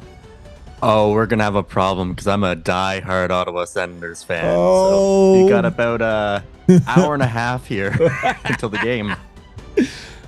I'm a Montreal Canadiens fan. Don't ask how that happened, but yeah, we see each other every now and then on the ice. Oh my! Well, I live in Montreal right now, so I'm actually going to a bunch of Montreal games. Just put my hat in the ring for the season tickets there, but I'll never give up on my beloved Senators. All right, we can agree that hockey in Canada is better, just anywhere up there. Yeah, even the Western teams, but that's cool. McGill is like the last college you haven't gone to, isn't it? I've been doing the full Canadian circuit up here, so maybe I'll find a way to slip in for a couple classes so I can say I did them all. Yeah, we'll talk about why David is. If they've got a great college in Canada, he's been there, done that. He's an academic genius, artificially intelligent. I can't wait for that to come out. It comes out tomorrow, right? The book. Ooh, I think it comes out in a week now. They had to push it because of a production issue, but you know what? It's the way it is. Yeah, so you got to wait one more week. We're we're building the suspense. We're using the production issue as an excuse to keep everybody waiting a little bit. Genius idea. I suggest to our listeners that you don't get the audio version because that could be manipulated by bots. They might now go off script and not read you the actual manuscript. Actually, I'm so excited for this book because count me as one of the people that is very fearful through my, it's my own ignorance. I don't get AI, artificial intelligence. I'm scared of chatbot. I'm really worried about the future. You're going to tell us why we shouldn't be worried and not necessarily embracing AI, but make AI work for you. Meet it where it is. Come alongside to the degree you want to. And I have so many questions about AI. I barely know where to start. But here's what I like about your story. The way you come at artificial intelligence. David Elliott is from a family, a very tech-centric family. You came up likely you were going to be the next coder. Like you were going to code, you were going to do computer work somehow. And you're like, I don't like computers. I like people. And then AI is the clash of computers and people. You are the perfect person for this, I think. Tell us how you even got started in this whole thing, like what your background, growing up in the limestone city, Kingston, like tell us who David Elliott is first.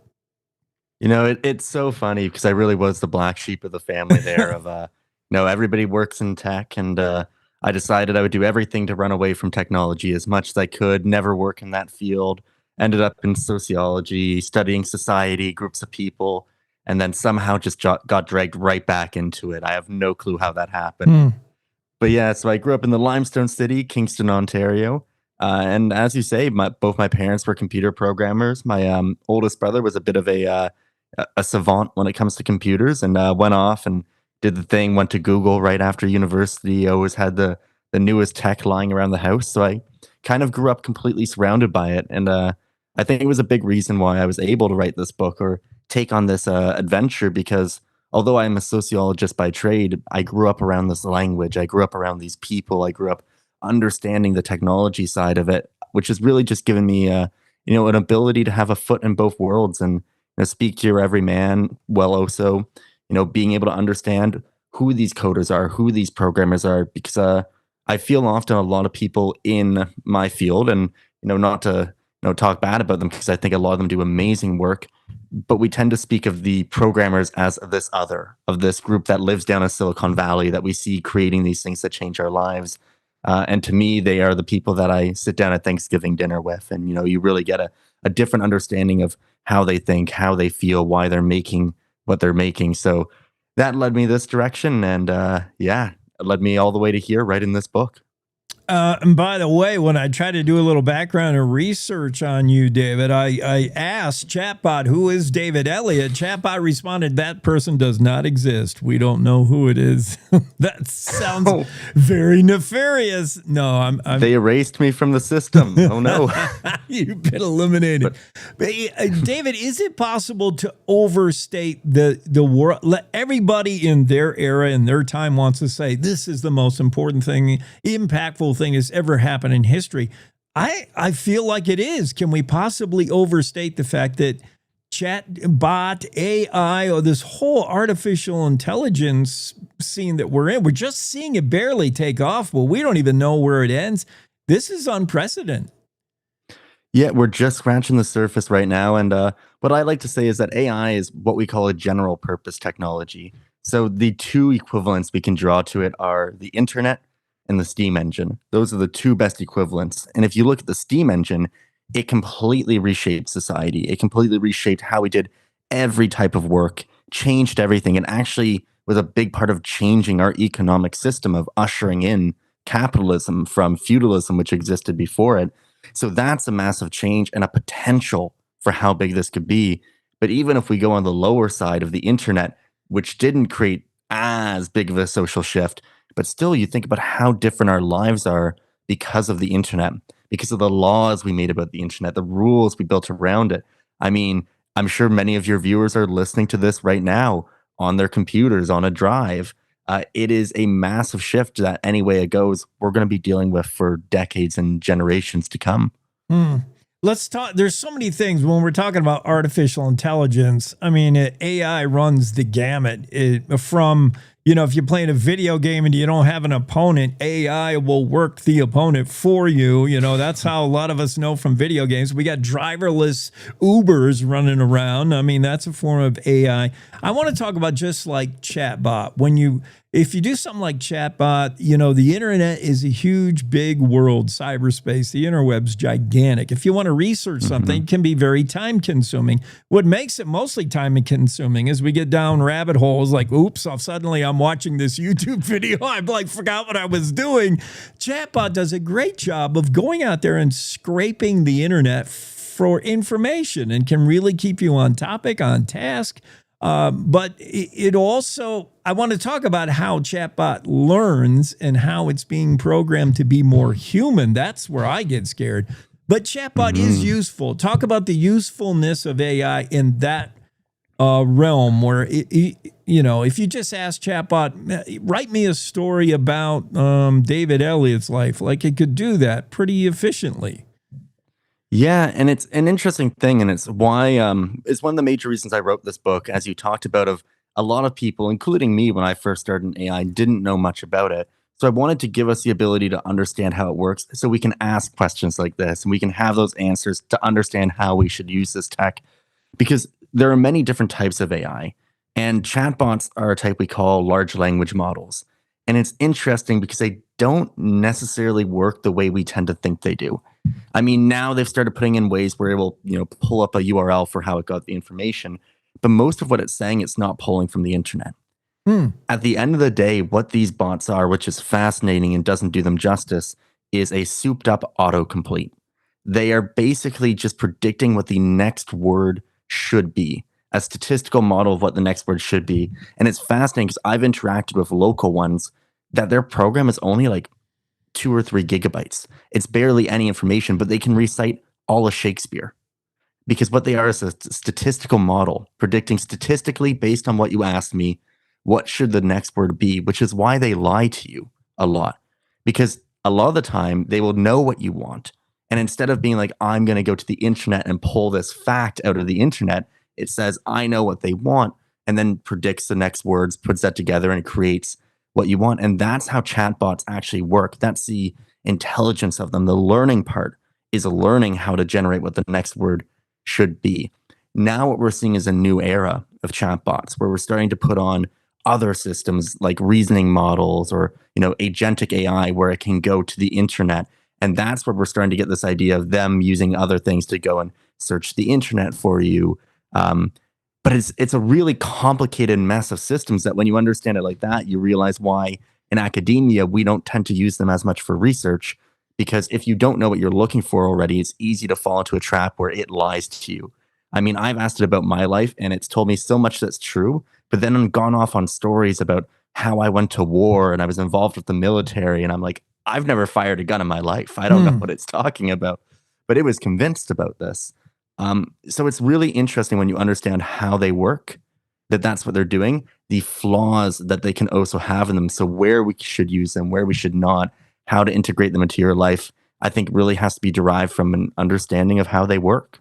This is super important stuff. We're talking to David Elliott. His new book, which we now learn a little bit delayed, but we can't wait for it, is Artificially Intelligent. That sounds good. A very human story of AI. It'll be out soon. David, let me ask you, so what you're saying, ChatGPT, when we're talking about that in particular, that aspect of artificial intelligence, that component, I love the reference, sort of like a really robust on steroids finisher of your thought. So the better ChatGPT has gotten from the programmer's side of things. They're like, I want to make this better, so I want to make it more human. I want it to anticipate humans. I want it, and basically what you get in the end is an AI, a robot that's coming alongside as your friend, telling us what you want to hear, not necessarily fact. That's weird. It's very weird, and it's actually led to in an interesting way, I've got to give credit to the industry here. They started backtracking on this because they've started admitting all of the problems they've created.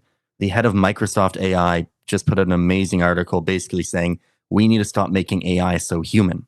Because they did that originally because it got people interested and it got people using it.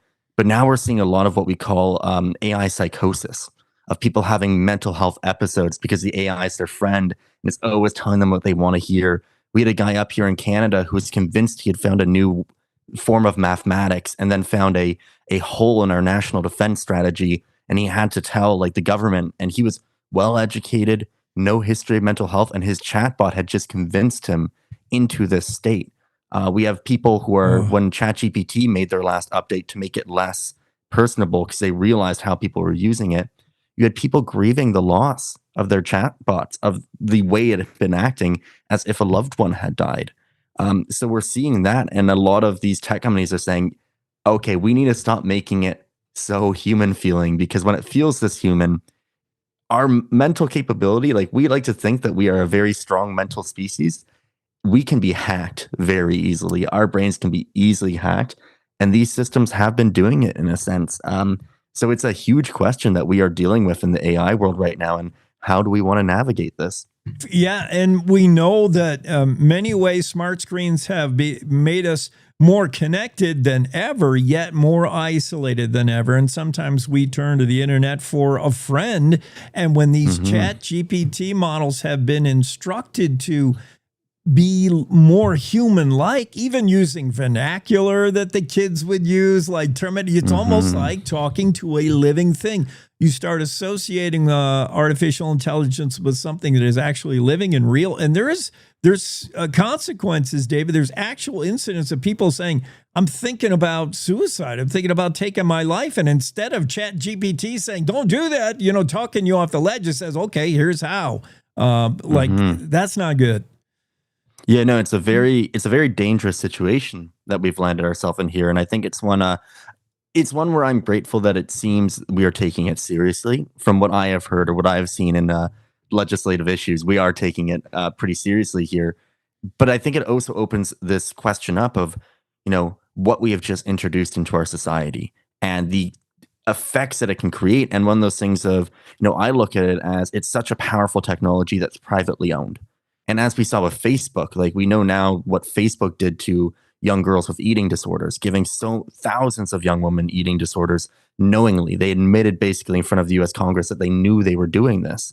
And when we see these chatbots, these AI systems being owned by these companies that their goals might align with us sometimes, but they don't always. They're always going to be looking for the most profit for their shareholders or the best way towards the future they see. Which is why I think, learning about AI for the everyday person is important so that we can understand how this works. We can imagine how we want to see it in our society, how we could see it actually bettering our society, and then we can demand that. And it's so important because, as we're saying with this one issue here, with the chatbots feeling too human, it's a really easy one for everybody to get on the same side of. Everybody can get on the same side and say, hey, it's driving people towards suicide, it's doing these things, that's bad. But there's a lot more subtle issues that are the same, and that I think we need to be pushing these companies. We need to be pushing our elected representatives. We need to be, trying to understand how this is going to affect our communities, and asking for the world we want to see around it. And that only comes from a base of understanding. I think it is important to build some guardrails here. Is there any concern that basically AI and the emerging tech in this and where we're going is controlled by almost a monopoly? I mean, it's Google and Microsoft that are doing most of the advancement, most of the work here, most of the coding. Is it worrisome that, somebody's got to keep a watchdog on Google and Microsoft? Yeah, it's a huge concern. And there's, I think, 2 chapters in my book just on this. Yeah. And we're seeing different countries trying to approach this in different ways and ask different questions about how we can do this. How do we handle this massive amount of power that's being assembled, especially when, again, if we think of the fact that more and more of our society is going to be based off of this technology, if it's controlled by only a handful of groups.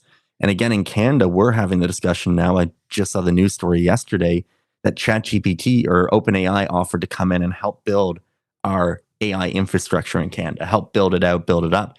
And the government's like, they're the best in the world. But do we want a company from another country to build our nation building technology? Like, we don't have the tech, but how do we feel about that? What sovereignty do we give up as a nation if we allow this? So these are questions that are growing about how are we going to deal with this? And as I talk about in the book, I think a really major thing to keep in mind here is that AI is driven from data. Data is the core of what makes AI work. And we often say the word data without thinking about it now. But what data is a product of surveillance. Data is produced by surveilling something and recording it. Yeah. So the more we go into an AI society, the more we enter a surveillance state. And when we talk about surveillance states, we tend to think about them in a government sense. But as you said, if Google, Facebook, Microsoft are running these systems, just think about how much data, how much information they're going to have on every individual, or just even if they anonymize it, how much information about the world around them. You know, when a Tesla drives down the street, it's recording video. That is a massive amount of surveillance that we are moving into this society. And I think we need to, I don't think it's necessarily bad, but I think we need to be asking questions about it, because I don't think everybody's going to be on the same page when they learn what we have built. Good point, David Elliott. Okay, on a slightly side tangent, is AI to blame at all for former Prime Minister Trudeau hooking up with Katy Perry? You know what? I'm happy for those two. I think Me too. You know, they both had their heyday in mid 2010s. It just seems to work. I know. And the poor Katie, since she got on that spaceship, has been like persona non grata. Like, I'm glad she found someone. I'm glad he found someone. All right, getting back to task. David Elliott's book that we can't wait to read. He's the author of the new book, Artificially Intelligent, a Very Human Story of AI. Let me ask you just in your researching of AI, if you were to do a poll, or Pew was to do a poll, or somebody, Gallup was to poll, would most people, or a surprising amount of people, think that it is possible for artificial intelligence, AI, ChatGPT, to develop a conscience? Is there a point where we think computers, robots, can be sentient? Like, that starts to get scary. Yeah, I'd say the overwhelming opinion is that no, it's not a possibility, or at least with what we're working with now. Yeah. And if we think about the fact that we don't even know what consciousness actually is, it is still a debate at every university I've been at. And as we've talked about, I've been in a couple, and all the philosophy departments spend all day debating about it. The neural research departments have no clue what it is. So the odds that we can build one, very small. Especially with the technology we have now. Could I be completely wrong and we accidentally do this? Yeah. But I feel pretty safe on saying that that's not what we're moving towards. That's not what we've been building. And that was a big point we make in the book here too, of actually looking at, the idea of AI, and those words sound very scary. It was originally a marketing term to get more funding for this field. And even the original founders think we might have picked the wrong term for what we built. But when we look at it and actually what it is, it doesn't seem like we're moving in that path whatsoever. But who knows? I've been wrong on bigger things. I thought we had at least 50 years until this type of AI we have now came around, and I undershot that by a lot. Yeah, and look, there's no, it's no secret, it's not coincidence that making robots or artificial intelligence appear human in the way they talk and the way they look. We're getting to a place where pretty soon Roomba, as we know it, doing the vacuum cleaning, is going to be a maid like Rosie on the Jetsons, and it's going to look human. And when it does, David, it'll be human nature to feel bad about it if, the time comes and Rosie, your maid, has worn out she's become, there's a new model, there's Rosie 3.0, and we have to terminate our original AI and turn her off. There's a feeling like, I just can't do it. Do we get that emotionally attached to? We definitely do. I'm working on a new book about this, actually, because I was in San Francisco, and they have the self-driving Waymos there, the self-driving cars. And I watched one, basically get harassed by a group of people who were trying to take photos of it, stood in front of it, stopped it, and it started freaking out, and it was blinking its lights and trying to go back and forward and figure out how to get out of this situation in a safe way. And I stood there and I felt like I was watching a person get assaulted, and I felt bad for it. Yeah. And I think my brother turned to me and went, "It's so scared." And I genuinely, like, in that moment, I humanized this machine, and I was at lunch and I couldn't stop thinking about how scared that car seemed. And that's wild to me because I know how it works. I understand it, and yet I couldn't help but feel so sad for this car. That's funny. It's funny, but it's not funny. This new book, David Elliott, that'll be out soon. Technical education may teach us how to build better systems. Universities are teaching students how to build better systems, but books like this and a robust education will help us build the right ones. AI should be working for us. We're the master. AI is the slave. No reason to fear the future. Although I still kind of do, David. I'm excited for the book, and I'm going to purchase. How do we can pre-order, right? Can we get on there now? You can pre-order now wherever you buy your books, whether that be Amazon.com, Barnes & Noble, or if you go to your local bookstore. I'm a big fan of supporting your local bookseller and ask them to pre-order it in for you. I'm sure they can. And I hope you pick it up and enjoy it and learn some things. And I really enjoyed writing this book, and I hope that your listeners enjoy reading it half as much as I've enjoyed this conversation. Yeah, I mean, there's so much we sort of know and so much more we need to know about the future, about AI. One last thing, David, this is what I fear is we're going to build some kind of robot that is taught to look for cancer cells and eliminate them. And then that robot starts to look at mankind as the cancer of the planet and starts eliminating us. That's where I see AI going. That's where many sci-fi movie screenwriters see AI going. Is it possible that suddenly artificial intelligence becomes too intelligent? It is a problem that we do look at, and especially in bigger, more complex systems that we put it in. And like the cancer example is a stretch, but it has the base idea to it. We look at stuff like power stations, how it might have a job to run this power station and a novel thing happens. And because of how it decides to solve this problem within the information it has, it takes down the entire power grid and, knocks out the generators to hospitals and all that. And these are problems that we are dealing with when we're dealing with rational systems, is what we call them. And they could slip out into these issues. And it is something that we constantly need to think about. And it's why we need good regulation and good guardrails for how we implement these systems. Because, something like this, there should always be a human involved. There should always be a human involved at the end to make the decision. I think that these systems should always work with us instead of working for us, so that we can make sure that our systems maintain the humanity that has made human civilization so great. It is humanity that has made us special, and we should never lose that in the technology that we have. Diehard Montreal Canadiens fan, Senators fan, David Elliott, author of Artificially Intelligent, A Very Human Story of AI. Artificially intelligent, answering the most burning questions about AI from fundamental to futuristic, weaving for us a new informed worldview. It's a must read in this day and age. David, thanks for popping on. You got to come on again. Please don't be a stranger.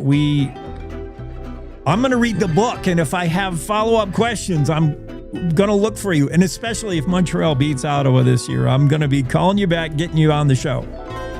Oh, no. Well, maybe I'll call you from the game if I'm there. But thank you so much, and I can't wait to come back. Excellent. Hey, have a great Monday. Thank you for coming on. Thank you, too. David Elliott, foremost researcher on artificial intelligence. I can go through all the awards and all kinds of accolades he's had academically, but we don't have enough time. Just get the book. I'm excited for it. Artificially Intelligent, A Very Human Story of AI. We got to take a break of the Cowboy State Daily Show. Coming right back at you. Wyoming is the Cowboy State. From corner to corner, there are so many stories to be told, and more cowboys and cowgirls are turning to the Cowboy State Daily News team to keep them in touch with what's happening both locally and in other parts of Wyoming.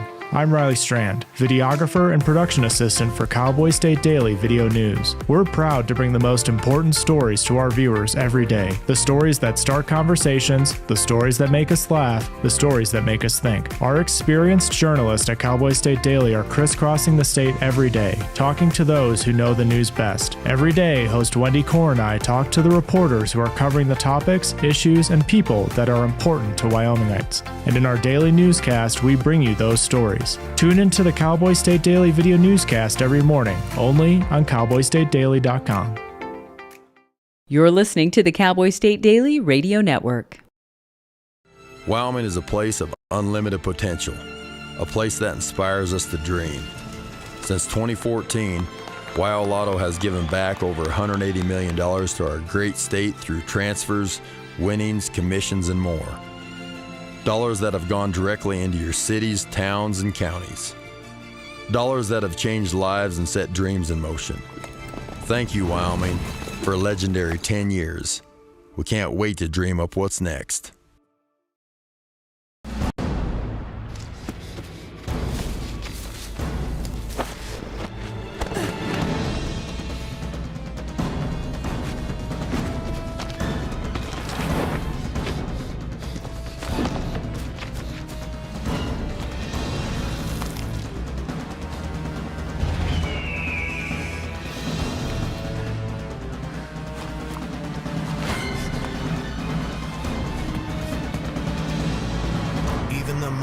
Might not see it coming.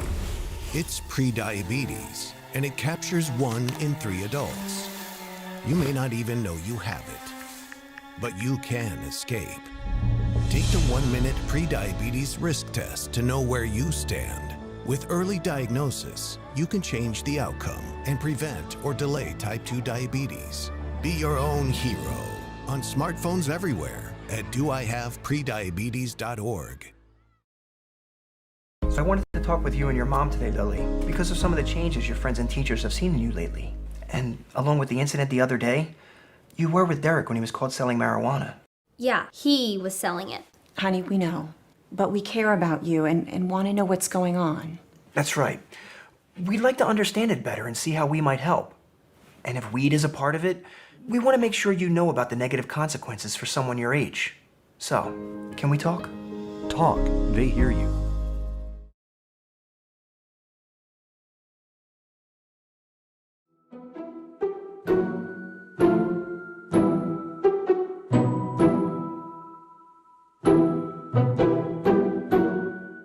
We're back on a Monday Cowboy State Daily Show with Jake. Big thank you to David Elliott for popping in. His new book, Artificially Intelligent, is going to be a must read in this day and age where AI is kind of taken over.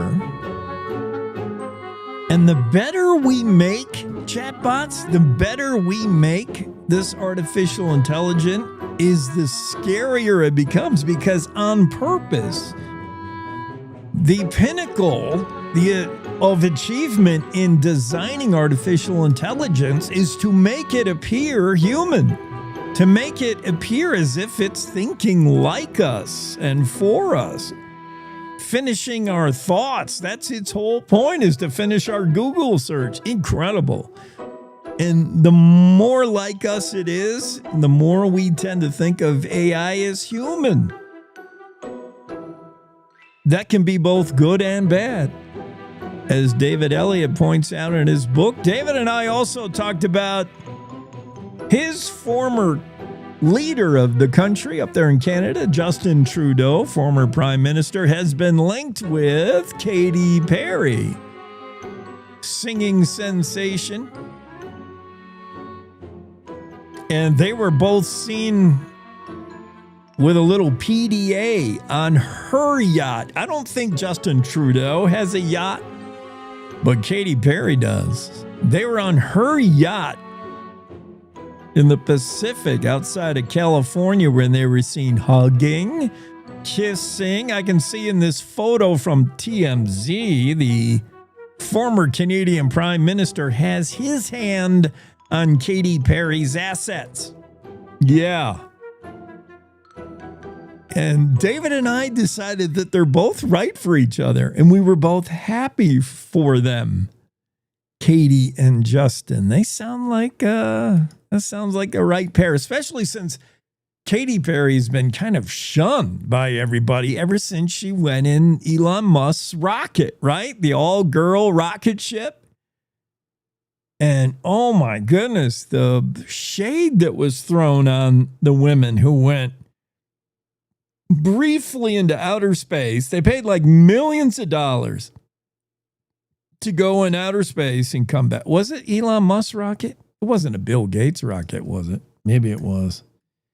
Katy Perry trip to space. She couldn't believe the backlash. Like, people were so down on Blue Origin's New Shepard NS-31 mission. All-female crew included Gayle King. Never heard of her. I never heard of any of these except for Katy Perry. They reached, in the 11-minute flight, they made it 60 miles above Earth, just barely into suborbital, where they were barely in outer space. And they came back, and, you know, Katy Perry steps off the rocket ship and expected we'd all be waving the American flag and excited for him. And we're all like, don't you have anything better to do with your life and your money? People were down on Katy Perry, and all of them, for taking that rocket ship into space. Jeff Bezos' rocket ship. Okay. He was the one. And poor Katy Perry had to cancel concert dates because nobody wanted to go see her sing anymore. It was a terrible backlash. So I feel bad for her, and at least now she has found love or lust with Justin Trudeau. Okay. We don't have time to get into this story. I'll save it for tomorrow. The feds say two brothers masterminded a crypto hack where they stole $25 million in crypto in 12 seconds. The defense for these brothers said, hey, they just outsmarted the bots. It is very interesting case. I should have talked to David about it. I don't know if David's familiar with the case, so it's the only reason I didn't bring it up. But these two MIT-trained brothers robbed the stock market of $25 million in crypto by outsmarting artificial intelligence. Good for them. The humans win one. Cowboy State Daily Show with Jake. We got to wrap things up. See you again tomorrow, same time. Good morning. This is the Cowboy State Daily Morning Show with Jake. A new way Wyoming wakes up.